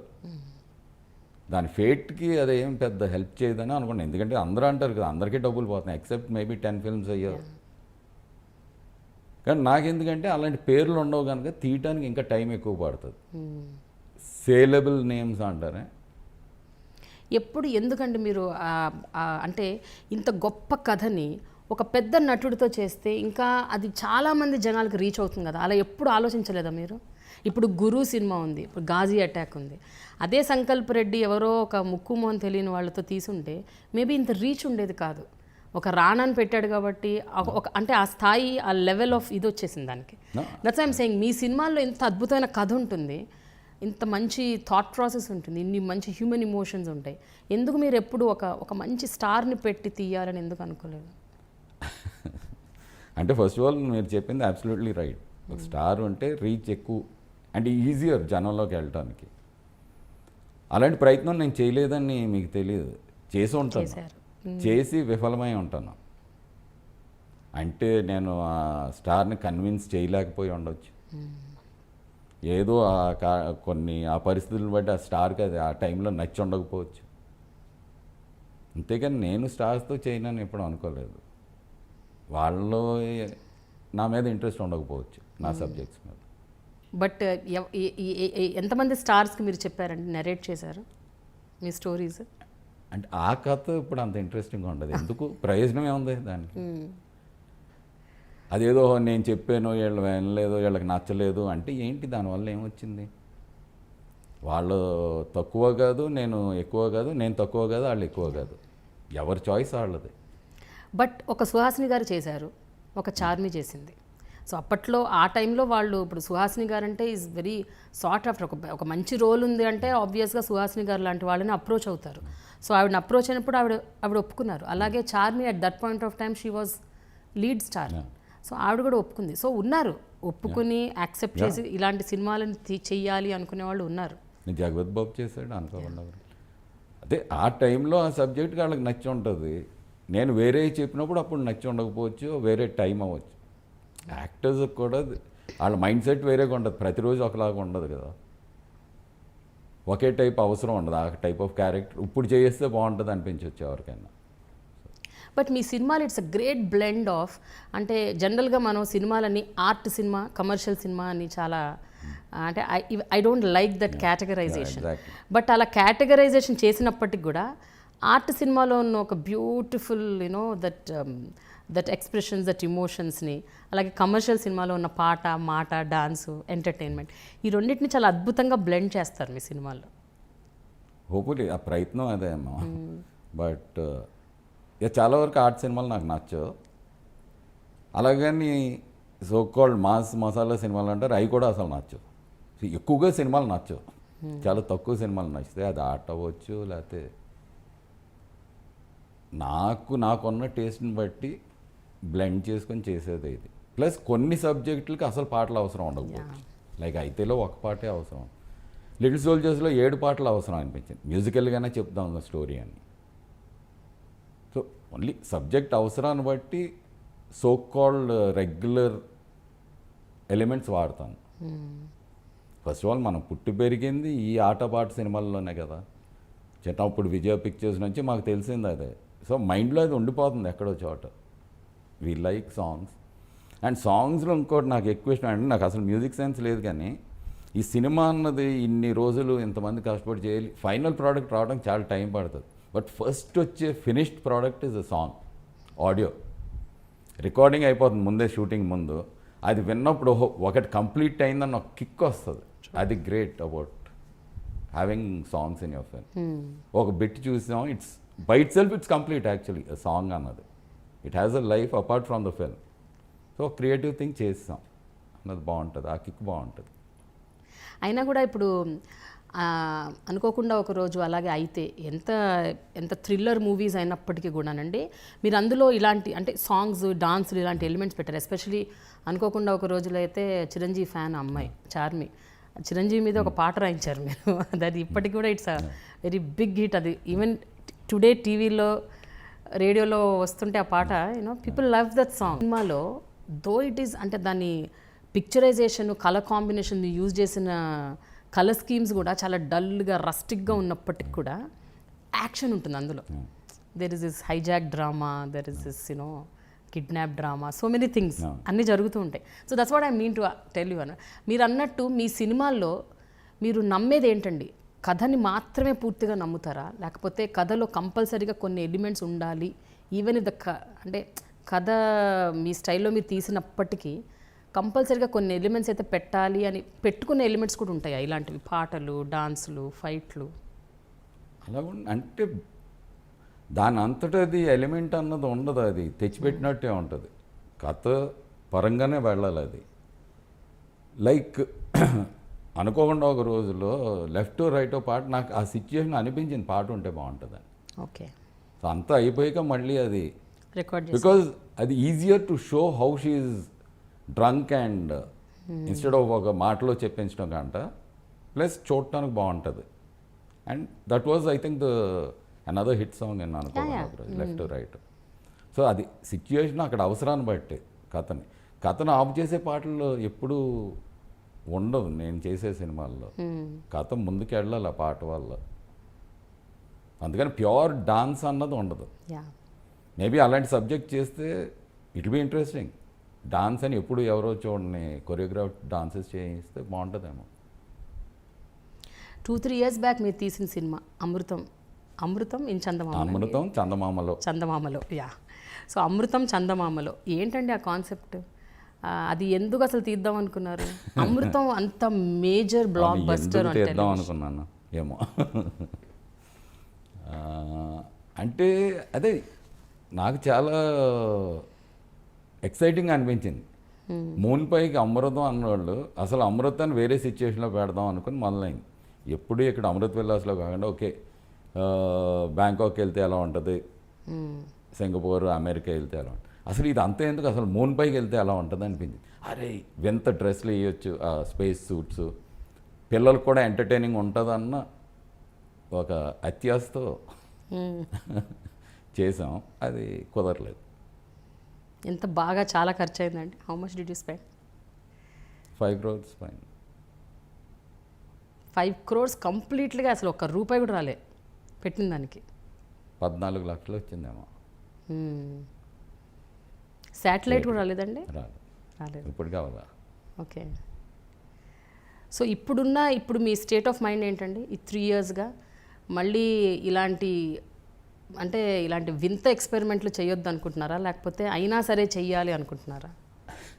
అంటే చేసినప్పుడు అది వింత అనిపించదు కదా. చేసినప్పుడు చాలా కరెక్ట్, రీజనబుల్, లాజికల్ అండ్ చాలా హోప్ఫుల్గా ఉంటుంది. ఇప్పుడు కొత్త కాకుండా చేసిందే చేయటానికి ఎవరైనా చేస్తారు కదా. జెరాక్స్ మెషిన్ కూడా చేస్తుంది అది, మళ్ళీ మనం ఎందుకు? అంటే నేను అనేది అలాంటి తరహా సినిమాలు. ఇప్పుడు లిటిల్ సోల్జర్స్ చేశాక మీరు అనుకున్నారు చిన్నపిల్లలతో అలా చేయకూడదు. సో ఆ టైప్లో ఇప్పుడు ఇలాంటి చేసిన తర్వాత ఇంక ఇలాంటి సబ్జెక్ట్ టచ్ చేయకూడదు, వేరే కొత్తది చేయాలని ఇంకేమైనా? అలాగే ఏం లేదు. అదే అందులో ఫాల్ట్ ఏంటన్నది నాకు తెలియదు. Even now you think it's a very well made film? It is well made film and it is different. It is entertaining enough. But మీ స్ట్రెంగ్త్ ఏంటని మీరు అనుకుంటున్నారు గంగరాజు గారు? రైటింగా, డైరెక్టింగా? Seeing the picture. డైరెక్టింగ్ అన్నది పరిపరి విభాగాలు కలిపి ఉంటాయి. డైరెక్షన్లో కొందరు they'll be very strong visually, even maybe better than the cameraman. Visual framing అది వాళ్ళ మైండ్లో ఉంటుంది. కొందరు getting the performance out of an artist, how they interact with the actors, అది వేరే ఆస్పెక్ట్. కొందరు పార్ట్ ఆఫ్ స్క్రీన్ ప్లే వాళ్ళకు ఉంటుంది, అంటే స్విఫ్ట్ నరేషన్ ఉండొచ్చు. తీసేటప్పుడు కూడా కెమెరా ఎడిట్ అంటాం, అంటే కవరేజ్లాగా తీయరు, అవసరమైన షార్ట్స్ తీసుకుంటారు అండ్ ఇట్స్ పర్ఫెక్ట్, ఆల్మోస్ట్ సరిపోతుంది. సో ఇన్ని రకాల డైరెక్షన్, అంటే అన్నీ కలిపిందే డైరెక్షన్. నా strength is I see a picture in my head and picture has words also. Okay. And విభజించాలి అంటే మాటలు కొంచెం పర్లేదు. నేను కానీ మీకు ఇంగ్లీష్ మీద ఉన్న పట్టు తెలుగులో లేదు అని మీరే చెప్పారు ఇందాక. తెలుగు రాస్తాను బట్ అంతగా లేదని. అలాంటి మీరు 313 ఎపిసోడ్లు ఎలా రాశారండి? అమృతం ఈ రోజు కూడా కంటిన్యూస్గా వీక్ బై వీక్ కామెడీని రాయాలంటే ఇట్స్ నాట్ అ జోక్. మామూలు స్క్రిప్ట్లు రాయొచ్చు బట్ కామెడీ రాయడం చాలా కష్టం. అందరికంటే ఎక్కువ బాధ నాకు తెలుసు, మా టీముకి తెలుసు, Vasuki who was my assistant, అందులో చేసిన వాళ్ళు అందరికీ తెలుసు. అంటే every week more than writing a joke కాదండి, అదే నాకు main thing. When I started Amrutham I told the team, ఇది జోక్ బుక్ కాదు. జోక్ బుక్ మనం చూస్తాం కదా, police joke book, Sardarji joke book. ఒక పేజ్ చదువుతాం, భలే నవ్వుతాం, 2, 3, 10 పేజీలు బోర్ కొట్టి పాడేస్తాం, ఎందుకంటే అందరూ కథ లేదు. So jokes 1 liners bore. ప్రతి సినిమాలో ఇప్పుడు 1 liners, ప్రతి వాడు పంచ్ డైలాగ్ అంటాడు. దేనికి punch? First of all punching bag ఎవరు? ఆడియన్సా? కథ ముందు సాగాలి కదా. సో కామెడీ కూడా Amrutham strength is the story, not comedy. వింత సిచ్యువేషన్స్ క్రియేట్ చేసాం వాళ్ళ పడతానికి. So that itself generates the words. ఇప్పుడు గోతులో పడ్డాడంటే అమ్మో నాయనో అనాలి కదా. మన గొయ్యి కూడా లేకుండా ఊరికి అమ్మో నాయన అని ఎలాగొస్తాయి మాటలు అవి పెట్టినట్టు. సో ఆ సిచ్యుయేషన్స్, అది స్టోరీ మోర్ దాన్ కామెడీ. ఎంత స్టోరీ సిచ్యువేషన్ అయినా కూడానండి మీరు ఆ క్యారెక్టర్స్తో ఆ లైన్స్ వాళ్ళు పలికే పద్ధతి విధానం వాళ్ళు యూజ్ చేసే వర్డ్స్ అవి కూడా అదే అంటున్నాను. అంటే ప్రతి వారం ఇద్దరు క్యారెక్టర్స్తో అలా కామెడీ పండించడం ఇట్స్ నాట్ ఈజీ అంటున్నాను. It's not about words, even situations అయినా వారం వారం కామెడీ పండించాలంటే అంత అంత అంత సులువైన విషయం కాదు అది. సులువైంది కాదు. అందుకనే ప్రేమ వాట్ ఈజ్ ఆఫ్ చేసాం. ఎందుకు ఆఫ్ చేసాం? After 6 years non stop of చేస్తాం అన్నది ఆ ఛానల్లో ఎస్పెషల్లీ జెమినీస్ వాళ్ళు చెప్తారు ఇంక చాలు రేటింగ్స్ లేవు మానేయమని. Okay, I think we're the first. మొట్టమొదటిసారి మేము అన్నాం మేము ఇంక చేయలేమని. మేము అన్నప్పుడు కూడా we're number 1 or 2 on the channel టీఆర్పీస్లో. సో వాళ్ళు అనుకున్నారు వీళ్ళకి పిచ్చా ఎందుకు మానేస్తున్నారని, డబ్బులు చేదా అని. చేదు కాదు, ఇక్కడ లేదు, అయిపోయింది. గుజ్జంత వచ్చేసిందా బయటికి? మొత్తం వారం వారం అంటే ఎన్ని వీక్స్, 300 weeks పైన నాన్ స్టాప్గా చేసి ఇంకా అన్నీ చేస్తాం అనిపిస్తుంది. కానీ ఆ 300 రాయటం కూడా చాలా కష్టం కదండి. అది ఎప్పుడు వస్తుందంటే అంటే మీలో కామెడీ ఉంటే వస్తుంది. అంటే మీరు మీ రెగ్యులర్ దైనందిన జీవితంలో మీరు ఎవరితో మాట్లాడుతున్నప్పుడు మీ మాటల్లో కూడా ఒక హ్యూమర్, ఒక సెన్స్ ఆఫ్ హ్యూమర్ ఉంటే తప్ప అలాంటి స్క్రిప్ట్లు రావు బయటికి. అదే ఐ థింక్ మామూలుగా అంటే ఇప్పుడు ఆయన ఒకసారి వచ్చాడు, ఆయన పెద్ద వంశీ గారు. హీ యూస్ టు కమ్ అప్పుడప్పుడు ఏమైనా కలవటానికి వచ్చి అనేవాడు. అంటే మన ఈస్ట్ గోదావరి మన నీళ్ళలోనే ఉందండి కామెడీ అని. ఈస్ట్ గోదావరిలో ఉంటుందంట ఆయన ఒపీనియన్. నాకు అది తెలియదు కానీ మోర్ దెన్ కామెడీ ఇట్స్ వెటకారం అండ్ విట్. అది కొంచెం ఫ్యామిలీలోనే ఉంది. అది సో కుటుంబ పరంగా అదంతా బై బర్త్ వచ్చిందనమాట, డిఎన్ఏలో ఉంది. Okay, so it goes. మిగతా సీరియల్స్ కూడా ఆల్మోస్ట్ అలాగే అంటే కామికల్గా కామెడీగా ఉండకపోయినా కూడా అగైన్ మీ సినిమాలోని ఆ ఫీల్ ఉంటుంది, లైట్ హ్యూమన్ ఇమోషన్స్. అమ్మమ్మ.com అవ్వచ్చు, రాధామాధవ్ అవ్వచ్చు, ఎప్పుడు ఇద్దరు వ్యక్తులు ముగ్గురు వ్యక్తుల మధ్యనే డ్రామా నడుస్తూ ఉంటుంది, whether it is a movie or a television serial. Comedy అన్నది మీరు చెప్పింది నాకు ఎక్కడో చోట చోటు చేసుకుంటుంది. స్టోరీ కొంచెం ఎంటర్టైనింగ్ ఎక్కడో చోట ఉండాలి, పట్టు వెడుపులాగా. Then drama, human drama and all that. And only ఇద్దరు ముగ్గురు మధ్యన జరిగించడం అంటే అది యాక్చువల్లీ బికాస్ నేను ఆలోచించలేను బియాండ్ దట్ సీన్. 10 మంది ఉండి ఫ్యామిలీ ఇక్కడొకళ్ళు అక్కడొకళ్ళు ఇవన్నీ చేయలేము, నాకు రాదు. అందుకని ఓన్లీ బై ఫోర్స్ ఇద్దరు ముగ్గురితోనే రాసుకుంటా. I can't write so many characters into a scene. Okay, అందుకని so maybe it's a weakness. వీక్నెస్నే స్ట్రెంగ్త్గా మార్చుకుంటున్నారు మీరు. ఐ థింక్ ఎవరైనా అలాగే చేయలేము. You work towards your strengths. But all successful serials మీవి మా టీవీ, జెమినీ టీవీ, ఇప్పుడు ఈ టీవీలో కూడా అమృతం రిపీట్ చేస్తున్నట్టున్నారు కదండి. అప్పుడు మీరు తీసిన ఎపిసోడ్స్. యా అంటే అది ఏంటో 7 ఏళ్ల క్రితం మీరు తీసినవి ఇప్పుడు కూడా జనాలు చూస్తున్నారు. యూట్యూబ్లో పెడితే కూడా వాటికి కొన్ని లక్షల వ్యూస్ వస్తున్నాయి. 7 ఏళ్ళు కాదు, ఆఫ్ చేసి 10 సంవత్సరాల పైన అయింది. బిగిన్ చేసి 16-17 సంవత్సరాలు అయింది. చూస్తున్నారు. I mean that's very happy thing. ఇప్పటికీ they are able to laugh and enjoy it అని. చాలామంది రాస్తారు, మేము భోంచేసే ముందు రాత్రి ఒకసారి అది చూసి రోజు వచ్చిన స్ట్రెస్ అంతా పోతుంది అక్కడ అని. And YouTube amazing. I don't no 3 million views a month something చూస్తున్నారు. ఈ మధ్య నాగార్జున గారు కూడా అన్నారు, అమృతం సీరియల్ నేను యూట్యూబ్లో చూస్తాను అప్పుడప్పుడు, బికాస్ టెలివిజన్లో చూసే అంత టైము కరెక్ట్గా ఆ స్లాట్ గుర్తుండదు కాబట్టి యూట్యూబ్లో అప్పుడప్పుడు చూస్తుంటాను. ఆయనే కాకుండా చాలామంది పెద్ద వాళ్ళు ఎంతోమంది, ఇప్పుడు ఇందా వంశీ గారు అన్నట్టు many people watch still today. Amrutham అనగానే ఫస్ట్ అసలు మీరు ఆ సీరియల్ అలా ఫ్లాష్ అవుతుంటాయి మైండ్లో.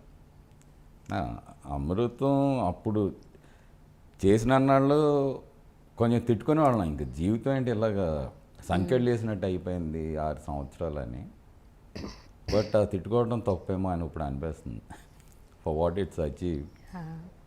ఐ మీన్ ఒకసారి అమృతం ఎంత రియాక్షన్ ఒకటి చూసింది ఏంటంటే, నేను అమ్మ చెప్పింది షూటింగ్కి విజయవాడ ఇలా ఇది స్వాతి వేమూరు బలరామ్ గారిని కలవటానికి, some deal with ads and వాళ్ళది వాడాం. అమ్మ చెప్పిందిలో వాళ్ళ Swathi okay in song.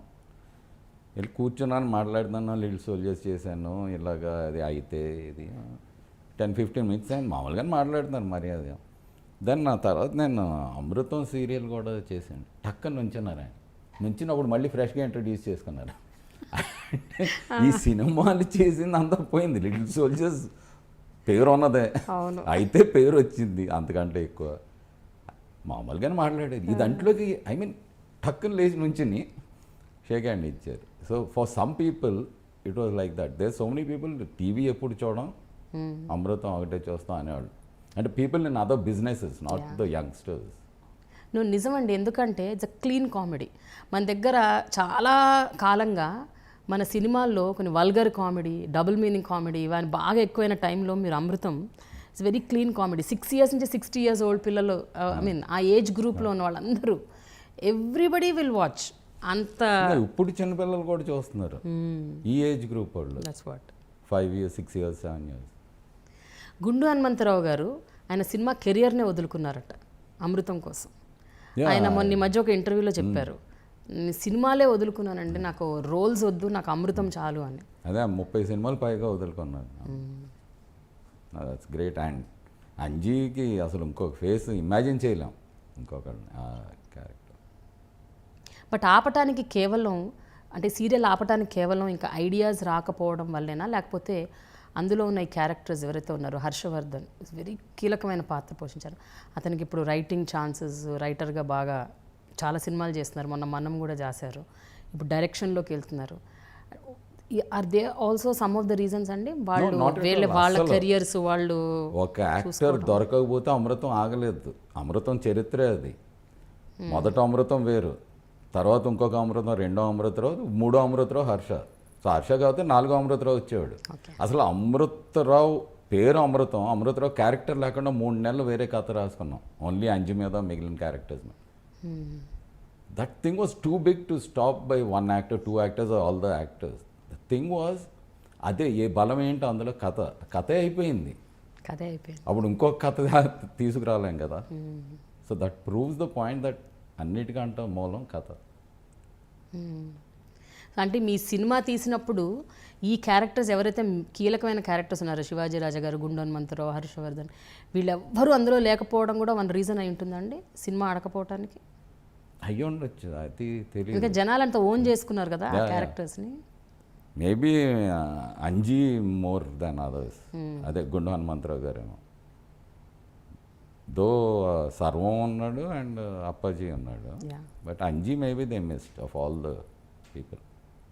So ఇన్నేళ్లుగా మీతో బాగా ట్రావెల్ చేసిన ఉర్మిళ గారి గురించి చెప్పండి. మీ లైఫ్లో, మీ పర్సనల్ అండ్ ప్రొఫెషనల్ లైఫ్లో నేను విన్నది ఇందాక అన్నట్టు, I heard she's a task master when she's on the అంటే sets. First of all personal లైఫ్లో no one would be interested నా or should be interested. Professional లైఫ్లో అవును మొత్తం తనే చేసింది, అన్నీ తీయటం, ప్రొడ్యూస్ చేయటం, handling the office and all. నాకు అవన్నీ చేత కావు, రావు, నేర్చుకోవాలన్నా. సో సినిమాల నుంచి సీరియల్స్ అన్నీ కూడా తన వల్ల రన్ అయినాయి. మీరు ఎప్పుడైనా కొంచెం రిలాక్స్ అయితే కూడా ఊరుకోరంటగా? ఎప్పుడైనా కదా, నేను ఎప్పుడూ రిలాక్స్ అవుదామనే చూస్తూ ఉంటాను. అదే అమృతం అప్పుడు ప్రతి ఇది రాయాలి, ఇంక నేను సినిమాలు చేయలేను అంటే తిట్టేది, ఇది this is work you have to do అని. అలాగ ఉండబట్టే చేసాం, రాసాం, లేకపోతే ఎప్పుడో మధ్యలో వదిలేసామన్నామో కూడా. మీ ఫ్రెండ్స్ ఎవరండి ఇండస్ట్రీలో? దో మీరు ఇండస్ట్రీలో లేను అని చెప్పినా కూడా ఎవరో కొంతమంది ఉంటారు కదా. ఇండస్ట్రీలో తక్కువ, వెంకట్ నేను obviously. Okay. I like Jagapathi Babu, Tarak. అదే తక్కువ అండి, నేను బయట కాలం ఉన్నా అసలు. సీతారామ శాస్త్రి ఫ్రెండ్. సీతారామ శాస్త్రి గారా? ఓకే. అంటే రెగ్యులర్ కలుస్తుంటారండి? అదే చెప్తాను, అంత రెగ్యులర్ కాదు, వెంకట్ ఒక్కడినే కలుస్తుంటారు. ఓకే. ఇవాళ చంద్రశేఖర్ ఏలేటి గారు అలాగే నందిని రెడ్డి వీళ్ళు తీస్తున్న సినిమాలు యాక్సెప్టెన్సే కాకుండా సినిమాలు కూడా మంచి very good movies, sensible movies తీస్తున్నారు. When you look up to them, how do you feel అండి? మీ మీ మీ ఓన్, మీ దగ్గర పనిచేసిన వాళ్ళు, మీతో పాటు కలిసి ఉన్నవాళ్ళు. ప్రైడ్ అసలు లేదండి, ఎందుకంటే వాళ్ళు నా దగ్గర నేర్చుకుని కదా, వాళ్ళలో ఉంది అది. సో నాకు ఆ ఫీలింగ్ రాదు but కానీ the step- నాకు హ్యాపీనెస్ ఎక్కడ వస్తుందంటే ఎంజాయ్ దర్ మూవీస్ వాళ్ళ సినిమాలు చూడటం నాకు ఇష్టం as a part of the audience. So అలాగే ఇష్టం తప్ప వీళ్ళు అది యాక్సిడెంటల్. వాళ్ళు నా దగ్గర పనిచేశారంటే ఎక్కడో ట్రైన్లో కలిసినట్టు ఎక్కడో, that has nothing to do with this. But I'm very happy for them and I'm happy watching there films. Nandini first అలా మొదలైన తీసినప్పుడు బిగ్ స్క్రీన్లో చూసినప్పుడు యాజ్ అ మెంటర్, ఆవిడ ఇప్పటికీ మీరే తన మెంటర్ అని చెప్తారు. సో అందుకని అడుగుతున్నాను, how did you feel the first day when you saw on big screen? అదే చెప్తున్నానండి, అంటే ఇంకెవరైనా నేను కదా ఎవరు చూసినా నాకు చాలా నచ్చింది సినిమా, ఎంజాయ్ చేశాను, నవ్వాను, అంతా బాగుంది. దానికంటే ఎక్స్ట్రా ఫీలింగ్ ఓహో నేనేమైనా చెప్పానా నేర్పాను అన్నది అసలు లేదు, ఎక్కడ మైల్ దూరంలో రాలేదు నా బ్రెయిన్లో. Okay I know Nandini, and so ఆ హ్యాపీనెస్లో ఇంకొంచెం ఎక్కువ పాలు ఏంటంటే నాకు నందిని తెలుసు, it's good now she started a career. కళ్యాణ వైభోగమే అప్పుడు ఇంకా బాగుంది, సినిమా చాలా నచ్చింది, సో ఇంకా గ్రో అవుతుంది. ఆ హ్యాపీనెస్ తప్ప వేరే ఇంకేం లేదు. అంటే మీ రోలే లేదంటారు అసలు? లేదండి, ఎవరిది అక్కడ ఉండదు. బట్ నందిని అడిగితే మాత్రం తను ఒకటే చెప్తుందండి, వాట్ ఆల్ ఐ లెర్న్డ్ అంటే ఫిలిం మేకింగే కావచ్చు, ఒక సెట్స్లోకి వెళ్ళాక హ్యూమన్ రిలేషన్స్, ఎవరెవరితో ఎట్లా మాట్లాడాలి, ఎవరితో ఎలా బిహేవ్ చేయాలి, ఒక సినిమాని ఎలా తీసుకెళ్ళాలి ముందుకి, టైం మేనేజ్మెంట్ ఎలా చేయాలి, ఇవన్నీ నేను గంగరాజ్ గారి దగ్గర, ఊర్మిళ గారి దగ్గర నేర్చుకున్నాను అని చెప్తుంది. ఊర్మిళ దగ్గర నేర్చుకుని ఉండొచ్చు, నా పేరు ఊరికినే యాడ్ చేసింది బాగుండదని కాదు. ఇందులో ఒక పాయింట్ ఏంటంటే డెఫినెట్లీ తన మొదటి సినిమా, ఇప్పుడు నేను ఎవరి మొదటి సినిమా అయినా కొంత నేర్చుకుంటాం, అది ఇక్కడే అవ్వక్కర్లేదు, ఎక్కడైనా నేర్చుకునేది. ఇక్కడ ఒకవేళ ఊర్మిళ వల్ల హౌ షీ వాజ్ మేనేజింగ్ ఇంకొంచెం నేర్చుకుని ఉండొచ్చు. ప్లస్ ఒకటి ఏంటంటే కలిసి నేర్చుకుంటాం, మాకు మొదటి సినిమా అది, అంతకుముందు తీయలేదు, ఎక్స్పీరియన్స్ లేదు, అసలు సెట్స్కి వెళ్ళలేదు ఇప్పుడు విజిటింగ్ కూడా. సో కలిపి, సో ఇఫ్ యూ ఉపాధ్యాయుడు అనాలంటే ఉపాధ్యాయుడు శిష్యుడు కలిపి నేర్చుకుంటున్నారు ఫస్ట్ టైం ఆ subject. Okay, fountain head movie మిమ్మల్ని బాగా ఇన్స్పైర్ చేస్తున్న బుక్ అని విన్నాను. యా, మూవీ చాలా తర్వాత చూశాను, బట్ బుక్ యా, నాకు ఏదైనా ఒక పుస్తకం చెప్పాలి లైఫ్లో అంటే Fountainhead, next Atlas Shrugged, Ayn Rand. Ayn Rand మీ ఫేవరెట్ రైటర్ అండి? అన్ని పుస్తకాలు చదివారా? అన్ని ఆల్మోస్ట్. యా, అన్నీ. అంటే ఆమె రాసినవి తక్కువే ఉన్నాయి, యాజ్ నావెల్స్ ప్లస్ ఫిలాసఫీ గురించి రాసినవి ఎస్సైస్ ఉంటాయి. అయితే మీ డిజైన్ స్టూడియో పేరు కూడా ఫౌంటైన్ హెడ్ అంట? యా, నిజమేనా? కార్డ్స్ కూడా ఫాంట్ అని పెట్టాను. Font is a short form of fountain. Okay, ఏం చేస్తారు డిజైన్ స్టూడియోలో?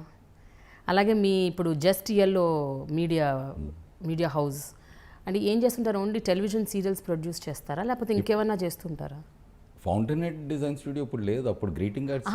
అది కాదు, ఇది మన just yellow. Just yellow only TV ఇప్పుడు మానేశాను, so it will be mainly నెట్కి ఏమైనా చేయాలని డిజిటల్ మీడియాకి. ఓకే, డిజిటల్ ప్లాన్స్ ఉన్నాయండి, ఏమైనా వెబ్ సిరీస్ అవన్నీ చేద్దామని? Shorter forms, not only 22 minute length కాకుండా any you want to comment so much about.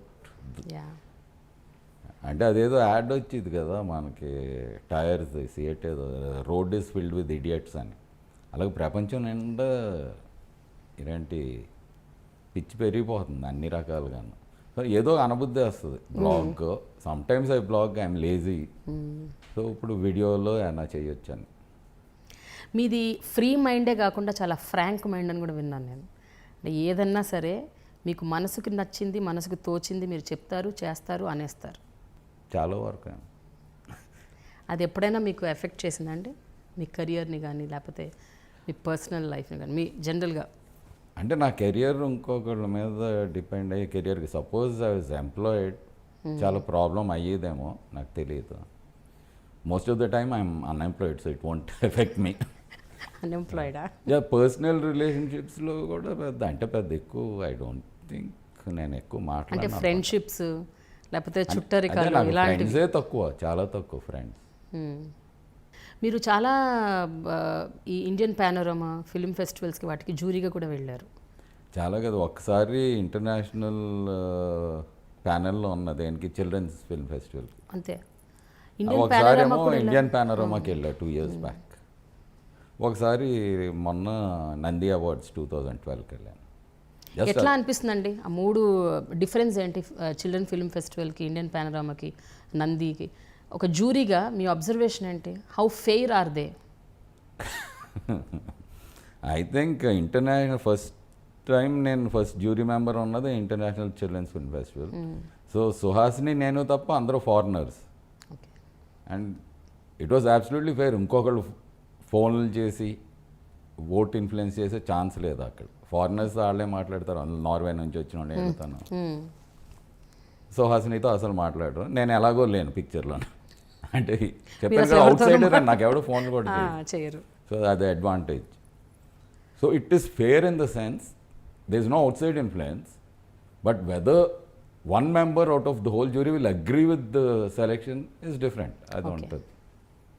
మిగిలిన obviously there will be phone calls, Indian పానోరమా అయినా సమ్ లాబింగ్ ఉంటుంది. జనరల్గా ఎలా ఉంటుందండి? ఇప్పుడు ఇక్కడ మన యాక్టర్స్, టెక్నీషియన్స్, డైరెక్టర్స్ రెగ్యులర్గా కంప్లైంట్ చేసేది ఏంటంటే నార్త్ సైడ్ లాబీ ఎక్కువ ఉంటుంది, అందుకనే అవార్డ్స్ అన్నీ వాళ్ళకే వెళ్తుంటాయి, మన తెలుగు వాళ్ళకి రావు అవార్డ్స్. పానోరమాలో చూసిన definitely Bengali and Malayali lobby ఎక్కువ నార్త్ కంట, చాలా స్ట్రాంగ్గా. బట్ ఇదంతా అసలు కంప్లైంట్ చేసేది ఉంది, మీరు అప్లై చేసి అది సరే ఏ ఎఫెక్ట్ లేదండి. అది నిజంగా మంచి సినిమాని ఏంటి గ్యారెంటీ? ఆ జ్యూరీ ఎంత తెలివి ఉందో అంతే కదా అవార్డ్. అవార్డు అన్నదే సినిమాకి కొలమానం కాదు, జ్యూరీకి కొలమానం. అది మంచి జ్యూరీయో కాదా అన్నది తప్ప సినిమానికి సంబంధం లేదు అది. సో ఈ అవార్డ్స్ నా దృష్టిలో చాలా అవార్డ్స్ వచ్చినాయి, తీసుకున్నాను. కానీ అసలు గవర్నమెంట్ అవార్డ్స్ ఇవ్వకూడదని నా అభిప్రాయం. ఇవ్వకూడదండి? ఎందుకు ఇవ్వాలి? వీళ్ళు ఆయన శ్రీకృష్ణదేవరాయల పూర్వం అంటే కళలు మహారాజ్ పోషకులు కావాలి అప్పుడు, బికాజ్ అందుబాటులో లేదు. ఒక పాట వినాలంటే సపోజ్ ఆ రోజుల్లో లేదు, లతా మంగేష్కర్ వచ్చి పాడాలంటే మామూలు సాధ్యమా ఎవరికైనా? ఆ రోజుల్లో పేర్లు తెలియదు, ఎవరో పెద్దోళ్ళని పెద్ద నాట్యగతికి రావాలంటే సో మహారాజు ఎవరో పెట్టాలి, ఈ ప్రజలు వెళ్ళి ఫ్రీగా చూస్తారు. ఓ పెద్ద కవిని తీసుకొచ్చి అయినా ఇచ్చేయటం. ఇప్పుడు అవసరమే ఉందండి, అన్నీ ఫ్రీగా దొరుకుతున్నప్పుడు గవర్నమెంట్ చేసేది ఉంది. ఇది అవార్డు అండ్ మంచిదంటే కోకోలాకి వెళ్ళి చూస్తారా? ఎంకరేజ్ చేసి అవసరం లేదా అన్నావు ఇప్పుడు. And leave it to private వాళ్ళు చేయాలంటే ఓకే, ఫిల్మ్ఫేర్ ఆవిడ ఆడిష్టం, వాళ్ళ డబ్బులు. గవర్నమెంట్ ఇచ్చినప్పుడు అవి మన డబ్బులు, వాళ్ళు ఎందుకు చేయాలి? And who are these jury members? Maximum నాలాగా ఉంటారు. వీళ్ళైనా గొప్ప పుడింగ్లా అన్నీ తెలుసా వీళ్ళకి. ప్లస్ ఇదైనా రన్నింగ్ రేసా, ఇది బెస్ట్ ఇది సెకండ్ బెస్ట్ అనడానికి కొలమానం ఏంటి దీనికి? ఎప్పుడూ తెలిపే కాంట్రవర్సీ. ఒక ఇంట్లోనే మనకి ఒక సినిమా గురించి 10 ఒపీనియన్లు ఉంటాయి కదా. ఇంత నాన్ సెన్స్కి డబ్బులు టైం ఎందుకు వేస్ట్ చేయాలి గవర్నమెంట్? వేరే పనులు లేవా? దాని గురించి మళ్ళీ రిజల్ట్స్ గురించి కొట్టుకోవటం, తిట్టుకోవటం. బట్ జనరల్గా చూస్తే కూడానండి, మీరు అన్నట్టు మలయాళం, హిందీ, బెంగాలీ లాబింగ్ ఉన్నప్పటికీ కూడా ఆ భాషల్లో వచ్చే సినిమాలు నిజంగా వాటికి ఒక స్టాండర్డ్ ఉంది అని అంటుంటారు. అంటే వాళ్ళు నిజంగా సెన్సిబుల్ సినిమాలు తీస్తారు. వాళ్ళు దేనికి అంటే ఒక ఫార్ములా కైండ్ ఆఫ్ మూవీస్ చేయాలి అన్న ఆలోచన వాళ్ళకి రాదు. వాళ్ళ మైండ్కి ఏం తడితే ఒక స్టోరీకి ఇంపార్టెన్స్ ఇచ్చి తీస్తారు. తెలుగులో ఎన్ని అలాంటి సినిమాలు వస్తున్నాయి అన్న క్వశ్చన్ కూడా వస్తుంది.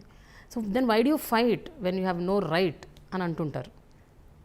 అదే అండి, అది మీరు ఆ ఉపమానం తీసుకుని ఎందుకు అంటున్నారు? జ్యూరీలు అవార్డులు కాదు, మామూలుగానే అనండి అది. అంతేగాని అవార్డు రావాలని ఎందుకు? ఇక్కడ తెలుగులో సరైన సినిమాలు రావట్లేదంటే have a forum and talk about it. But awards వల్ల మంచి సినిమాలు రావు, సో దాని ప్రయోజనం లేదు. వాళ్ళు ఇచ్చేది అంత అండి. ఇప్పుడు నా దగ్గర ఉన్న నందులన్నీ పెట్టి నేను ఒక ఎపిసోడ్ తీరాను, ఫర్గెట్ వన్ సినిమా. సో అది వేరు, అది క్వాలిటీకి సంబంధం లేదు. క్వాలిటీని ప్రేరేపించదు, క్వాలిటీని తగ్గించదు అవార్డు అన్నది. జనరల్గా ఒక ఫిల్మ్ మేకర్గా, అలాగే ఒక అవార్డు విన్నర్గా, ఇప్పుడు ఒక జ్యూరీ మెంబర్గా మీ ఒపీనియన్ ఏంటండి? సినిమాలు అప్లై చేయాలంటారా అవార్డ్స్ కోసం? లేకపోతే ఉన్న సినిమాల్లో ఏవి అంటే ప్రజాదరణ పొందిన సినిమాలు ఏంటి, ఏవి బాగా ఆడాయి, ఏవి స్టోరీ బాగున్నాయి అని తెలుసుకొని అవార్డులు ఇవ్వటం మంచిదంటారా? What do you think? అసలు అవార్డులు ఇవ్వకూడదు అంటున్నానండి గవర్నమెంట్. ప్రైవేట్ పీపుల్ వాళ్ళ ఇష్టం, ఎంతమంది అయినా అవార్డులు ఇచ్చుకోవచ్చు, వాళ్ళ డబ్బులు వాళ్ళు ఇచ్చుకోవచ్చు, తీసుకునే వాళ్ళు తీసుకోవచ్చు, వాళ్ళ ఇష్టం. గవర్నమెంట్ అన్నది ఇవ్వకూడదు అవార్డ్స్ అంటున్నాను. ఓకే. బికాజ్ గవర్నమెంట్ అంటే ఏంటండి, అది ఏం జంతువు, అది ఒక బుర్ర ఉందా? ఏదో కలిసారు, ఒక కమిటీ వేస్తారు, ఆ కమిటీ బ్రహ్మాండమైన కమిటీ అని ఎవరికి తెలుసు? ప్లస్ ఆ డబ్బులు ఇచ్చి ఎందుకు, ప్రయోజనం ఏంటి అవార్డు ఇచ్చి? ఇప్పుడు ఇన్నేళ్ళ నుంచి ఇచ్చేస్తుంటే అవార్డులు సడన్లీ క్వాలిటీ పెరిగిపోద్దా సినిమాలది? ఇన్నేళ్ళ నుంచి ఇచ్చినా పెరగలేదు, ఆపు చేస్తే పడిపోద్దా క్వాలిటీ? అంత పడిపోయి అంత క్వాలిటీ కాదు, ఎందుకంటే పడక్కర్లేదు కదా. బట్ ఒకవేళ అంటే అనుకుందాము, అయినా సరే గవర్నమెంట్ అవార్డులు ఇస్తుంది అనుకోండి, అది ఇవ్వటం ఆపదు. అట్లీస్ట్ అంటే ఇలా నామినేషన్ అప్లికేషన్ పెట్టుకోవడం, ఉన్న వాళ్ళు అప్లై చేసిన సినిమాల్లోంచి వెతికి తీయటం, అలా కాకుండా there may be so many movies apply చేయని వాళ్ళు ఉంటారు, అద్భుతమైన సినిమాలు అంటే వచ్చాయి. అన్నీ చూడటం చాలా కష్టమైపోతుంది. ఇప్పుడు మొన్నసే నంది అవార్డ్స్కి 40 ఫిల్మ్స్, ఫీచర్ ఫిల్మ్స్ ప్లస్ ఇంకోటి ఎడ్యుకేషన్ ఫిల్మ్స్, ఇవి కలిపి 55 ఎన్నో. అంటే రోజుకు 2 చూస్తున్నాను నాన్ స్టాప్గా. It took 28 days. అంతమంది 10 మంది కూర్చుని ఎన్ని మ్యాన్ అవర్స్ అది. అండ్ సపోజ్ ఇప్పుడు అన్నీ చూడాలంటే 150 సినిమాలు ఉంటాయి. పోనీ అక్కడ చూడక్కర్లేదు, ఆస్కర్ లాగా ఇంటికి డివిడీలు తీసుకొని చూసుకోవాలి ఎవరి టైం కార్డులో. నిజంగా ఆ టైం కార్డు చూస్తారనే ఉంది, మనం చూడగలమా 150? నాకు వర్స్ట్ ఎక్స్పీరియన్స్, వింత ఎక్స్పీరియన్స్, వర్స్ట్ అనకూడదు, యునిక్ ఎక్స్పీరియన్స్ ఎప్పుడు అవ్వలేదు, ఇంకెప్పుడు అవ్వదు. పానోరమాకి 23 రోజుల్లో సండే కూడా బ్రేక్ ఇవ్వలేదు వాళ్ళు, ఎందుకో లేట్గా కన్స్టిట్యూట్ చేశారు అందరినీ. 99 సినిమాలు చూసాం 23 రోజుల్లో. అండ్ అంటే రోజుకి 4-5 యావరేజ్. అంటే ప్రతిరోజు గ్యాప్ లేకుండా 3 వారాలు 4-5 సినిమాలు చూస్తే ఎలా ఉంటుంది మనిషికి? కానీ అందరూ అన్ని సినిమాలు చూడరట కదండి, ప్యానెల్లో కూడా గ్రూప్స్ ఉంటాయంట, కొంతమంది కొన్ని సినిమాలు ఇస్తారట, కొంతమంది చేసే కన్నా చెప్తుంటారు. అవి మొత్తం 200 పైన వచ్చినాయి. సో 4 గ్రూప్స్ చేశారు. మాకు వచ్చిందంటే ప్రతి గ్రూప్ మళ్ళీ సెలెక్ట్ చేయాలి, ఆ వచ్చిన ఫైనల్ 50 మళ్ళీ అందరూ చూడాలి. సో ఇట్లా ఈ రకంగా చూస్తే కూడా ఎలా హౌ డూ యూ డిసైడ్ అండి? ఇప్పుడు మీ దగ్గరికి ఒక అద్భుతమైన సినిమా రాకపోవచ్చు, ఆ సినిమా వేరే వాళ్ళకి వెళ్ళొచ్చు, వాళ్ళకి అది డిసైడ్ చేసి దాన్ని అనలైజ్ చేయగలిగే శక్తి లేకపోవచ్చు. సో అలా ఆ సినిమా అన్యాయం అయిపోయినట్టేగా. అయితే అసలు న్యాయాన్యాయం కాదు, ఎందుకు ఈ బెడదంటున్నా, ఈ బాధ ఎందుకు? ఇప్పుడు అడగని ప్రశ్నకు జవాబు ఇవ్వకూడదు అన్నట్టు, అసలు లేని ప్రాబ్లంకి 7 సొల్యూషన్ చెప్పటం ఏంటి? ఎందుకు వచ్చిన అవార్డులు ఇవి? అది మళ్ళీ చాలా కష్టమైన పని అనుకోవటం ఎందుకు? అంటే అవార్డ్స్ అన్నవి ఎప్పుడైనా ఒక మోటివేషన్ కదండి, యూ ఫీల్ నైస్. ఇప్పుడు ఎంతైనా సరే, ఇప్పుడు ఈ రోజు కూడా మీరు నేషనల్ అవార్డు గురించి మీరు గొప్ప హ్యాపీగా ఫీల్ అవుతున్నారా లేదా? వస్తే happy, but what I'm saying అది లేకపోయినా ఓకే అన్న. మోటివేషన్ అన్నది తప్పు, అది కాదు మెయిన్ మోటివేషన్. మనకు వచ్చిన ఐడియా అది సినిమా రూపం దాల్చితేనే మోటివేషన్. అది ఓహో ఇది కళ కాదు, నిజంగానే చేసాం, that is the motivation. And అది హిట్ అయితే దాన్ని మించిన మోటివేషన్ లేదు, ఎందుకంటే ఇంకో కళ కానొచ్చు, ఇంకోటి నిజం చేసుకోవచ్చు, దాన్ని మించిన మోటివేషన్ ఏముంటుంది? ఇవన్నీ ఐసింగ్ కూడా కాదు అవార్డులన్నీ, ఏదో చిన్న చెంకి అద్దినట్టు అంతే. గంగరాజ్ గారు, మీకు రాజమౌళి గారా రిలేటివ్ లేకపోతే రమా గారా? రమా మీకు ఏమవుతారు? రమా వాళ్ళే మా పిన్ని కూతురు, అంటే mother sisters daughters. Own sister. Okay. So ఈరోజు రాజమౌళి గారు ప్రపంచం అంతా గర్వించదగ్గ ఒక స్థితిలో ఉన్నారు ప్రస్తుతం. బాహుబలి ఇప్పుడు not just state or national range, అది ఇంటర్నేషనల్ లెవెల్కి వెళ్ళిపోయింది. చాలామంది film makers are turning towards మన స్టేట్, దట్ ఇలా ఇంత గొప్ప దర్శకుడు మనకున్నారు అని. మీరు హౌ డు యూ ఫీల్ అండి being a family member and also a director? Feel very nice. What more? మేమందరం we all feel nice, but you must be feeling కొంచెం ఎక్కువ. అవునండి, ఆ మీటర్ ఏంటి చెప్పండి. బట్ అదే మామూలుగా అంటే ఒకటి, ఫస్ట్ ఆఫ్ ఆల్ ఒక బ్రహ్మాండమైన ఫిల్మ్ చూస్తే, having watched a film you are very happy, and you are happy not only for the film that such a filmmaker is there, అది స్పీల్బర్గ్ కావచ్చు, ఎవరైనా. రెండోది అది ఇండియన్ ఫిల్మ్ అయితే భారతీయుడిగా ఇంకొంచెం మూడోది అది తెలుగు వాడై తెలుగు సినిమాకి అది వచ్చిందంటే ఇంకా ఎక్కువ ఉగాదిలాగా. ఇంకా తెలుగువాడే కాదు, నీ ఊరోడైతే కొంత ఉంటుంది, అవును ఇంకొంచెం అవును. ఇన్స్టెడ్ ఆఫ్ ఆ జిల్లా కాకుండా. ఇంకా మీ ఇంట్లో మీ రిలేటివ్ అంటే ఎలా ఉంటుంది? డెఫినెట్లీ చూసారండి బాహుబలి? చూశాను. What is it that you really admire or like in Rajamouli garu? Rajamouli గారు యాజ్ అ ఫిల్మ్ మేకర్, ఇందాక మీరు ఒక మాట చెప్పారు, ఆ మాట నుంచి నాకు ఒకటి స్ఫురించింది. అంటే ఒక వ్యక్తి మనం సినిమా తీస్తే మనం ఆ సినిమాని చూడాలి అని. సో మనం చూసినప్పుడే మనం ఒక మంచి దర్శకులు అవుతాం. మనకు అది రాయటం రాకపోవచ్చు, స్క్రీన్ ప్లే రాకపోవచ్చు, ఏది రాకపోవచ్చు, బట్ మనం ఏదైతే కలగన్నామో అది చూపిస్తే చాలని. అంటే he is willing to put in that work, effort, and he has the vision. Magnificent vision, ఈ లెవెల్లో ఈ స్పాన్, దానికి is willing to put in the necessary effort also. అందుకని అది ఇంచుమించు తను అనుకున్నట్టు వస్తుంది. నేను చాలామంది అంత ఎఫర్ట్ పెట్టాం వారు అనుకున్న దానికి, ఆర్ కేపబిలిటీ కూడా ఉండకపోవచ్చు విజువలైజింగ్గా. నిన్న నేను సినిమా చూసినప్పుడు నాకు ఒకటి అనిపించిందండి, ఒక కథని అంత పెద్ద క్యాన్వాస్ మీద అంతమంది జనంతో అన్ని విజువల్ ఎఫెక్ట్స్, అంటే ఇది ఇంకా out of the world experience. అది ఒక ఎక్స్పీరియన్స్ని మనం అలా ఒక థియేటర్లో కూర్చొని చూడటం, కోట్లు ఖర్చు పెట్టారా, ఎంత ఖర్చు పెట్టారో పక్కన పెట్టండి, ఎంత డబ్బులు ఖర్చు పెట్టినా ఒక్కోసారి అంత సినిమా అంత ఎఫెక్టివ్గా తీయడం కష్టం. సో మీరు అబ్జర్వ్ చేసిన ద బ్యూటిఫుల్ ఎలిమెంట్స్, అంటే which can not be done, అంటే ఇంక ఎవరి వల్ల సాధ్యం కాదు అనుకున్న ఎలిమెంట్స్ ఏంటండి బాహుబలిలో? ఆ థింకింగ్ నాకు రాదు. ఎవరి వల్ల సాధ్యం కాదండి. Maybe there some people out there what 10 times more talent. అది మనం చెప్పలేం, మనకు తెలియని విషయం. చూసిన దాని గురించి చెప్పాలంటే బ్రహ్మాండంగా బాహుబలి 1లోనే నాకు more than the visual grandeur is the human drama in the story. అది నచ్చింది. ఇందులో అది ఇంకా 10 అంతలు ఉంది. బాహుబలి 1 ఒక ట్రైలర్ మాత్రమే, అసలు కథ చూసే దీంతో పోలిస్తే రాబోయే కథకి ఒక ట్రైలర్, అది కథ అంతా ఇందులో ఉంది. సో ఇందులో ఉన్నదంతా ఇప్పుడు ఇంకోటి ఏంటంటే ఇది చాలా డిఫికల్ట్. మామూలుగా బాహుబలి 1కి ఎక్స్పెక్టేషన్స్ ఉన్నాయి, అంత లేదు. దీనికి ఉన్న ఎక్స్పెక్టేషన్స్కి ఎవరికి ఏమీ నచ్చకూడదు, అంత ఓవర్ ఎక్స్పెక్టేషన్ ఇండియా అంతా ప్రపంచం అంతా చూస్తే. అయినా కూడా నచ్చుతుందంటే ఎంత బాగుండి ఉండాలి. గంగరాజ్ గారు, నెక్స్ట్ ఇప్పుడు మీరు చేయబోయేది ఏంటి?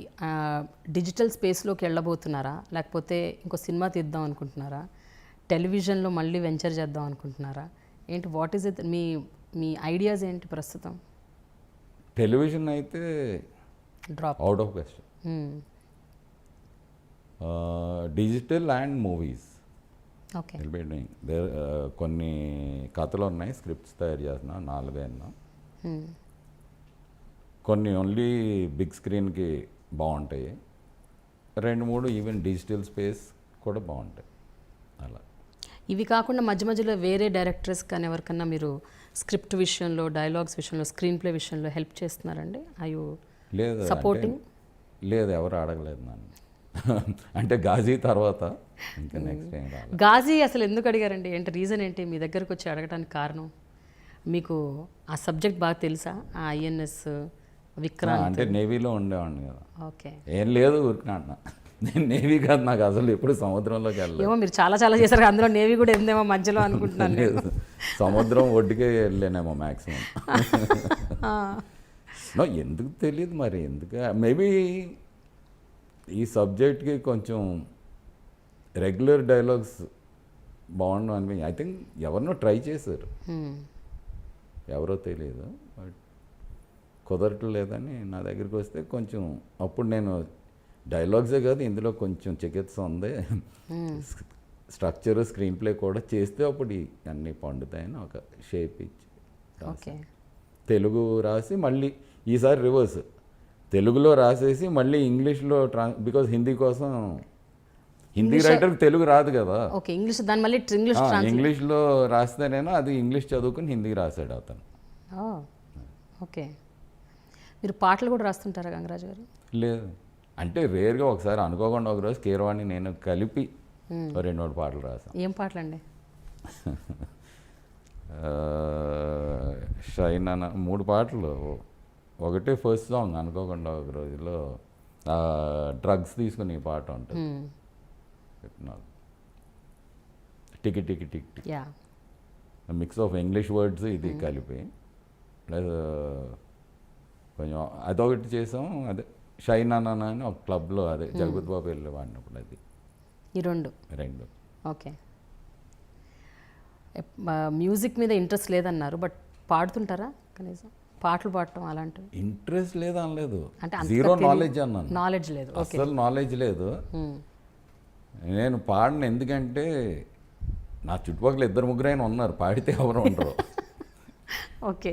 అంటే కొందరికి టాలెంట్ ఉండదు అంటారు, అలాగే రివర్స్లో కొందరికి శాపం ఉంటుంది, అస్సలు పాడలేరు. They can't hold a tune. Not even bathroom singer. నాకు అసలు ఉర్మిళ గారు మీకు చాలా సపోర్టివ్, అంటే మీకు ఏవో చాలా తెలియవు బట్ ఆవిడకి అన్నీ తెలుసు అని చెప్తున్నారు. బట్ మీరు ఏ రకంగా ఆవిడకి సపోర్టివ్ చెప్పండి. అంటే in what way she things that is నా కోసం ఇది చేస్తారు అని. అలాగా నేను ఇంకోలా అంటే తనకి బోర్ కొట్టకుండా ఏదో ప్రాబ్లం క్రియేట్ చేస్తూ ఉంటాను, ఆ విధంగా ప్లేట్ ఫుల్గా ఉంచుతాను నేను ప్రాబ్లమ్ సాల్వింగ్లో ఆవిడ నిమగ్నం అయిపోతుంటారు ఎప్పటికీ. Thank you so much Gangaraju. Thanks lot, was great pleasure talking to you. And మీరు ఇంకొక మంచి సినిమా తీయాలని మేము కోరుకుంటున్నాం, ఎందుకంటే ఇప్పటి జనరేషన్కి అప్పట్లో మీరు తీసిన సినిమాలు చాలా అవసరం. So I think you should nail one. Sure. Thank you so much. Thanks a lot.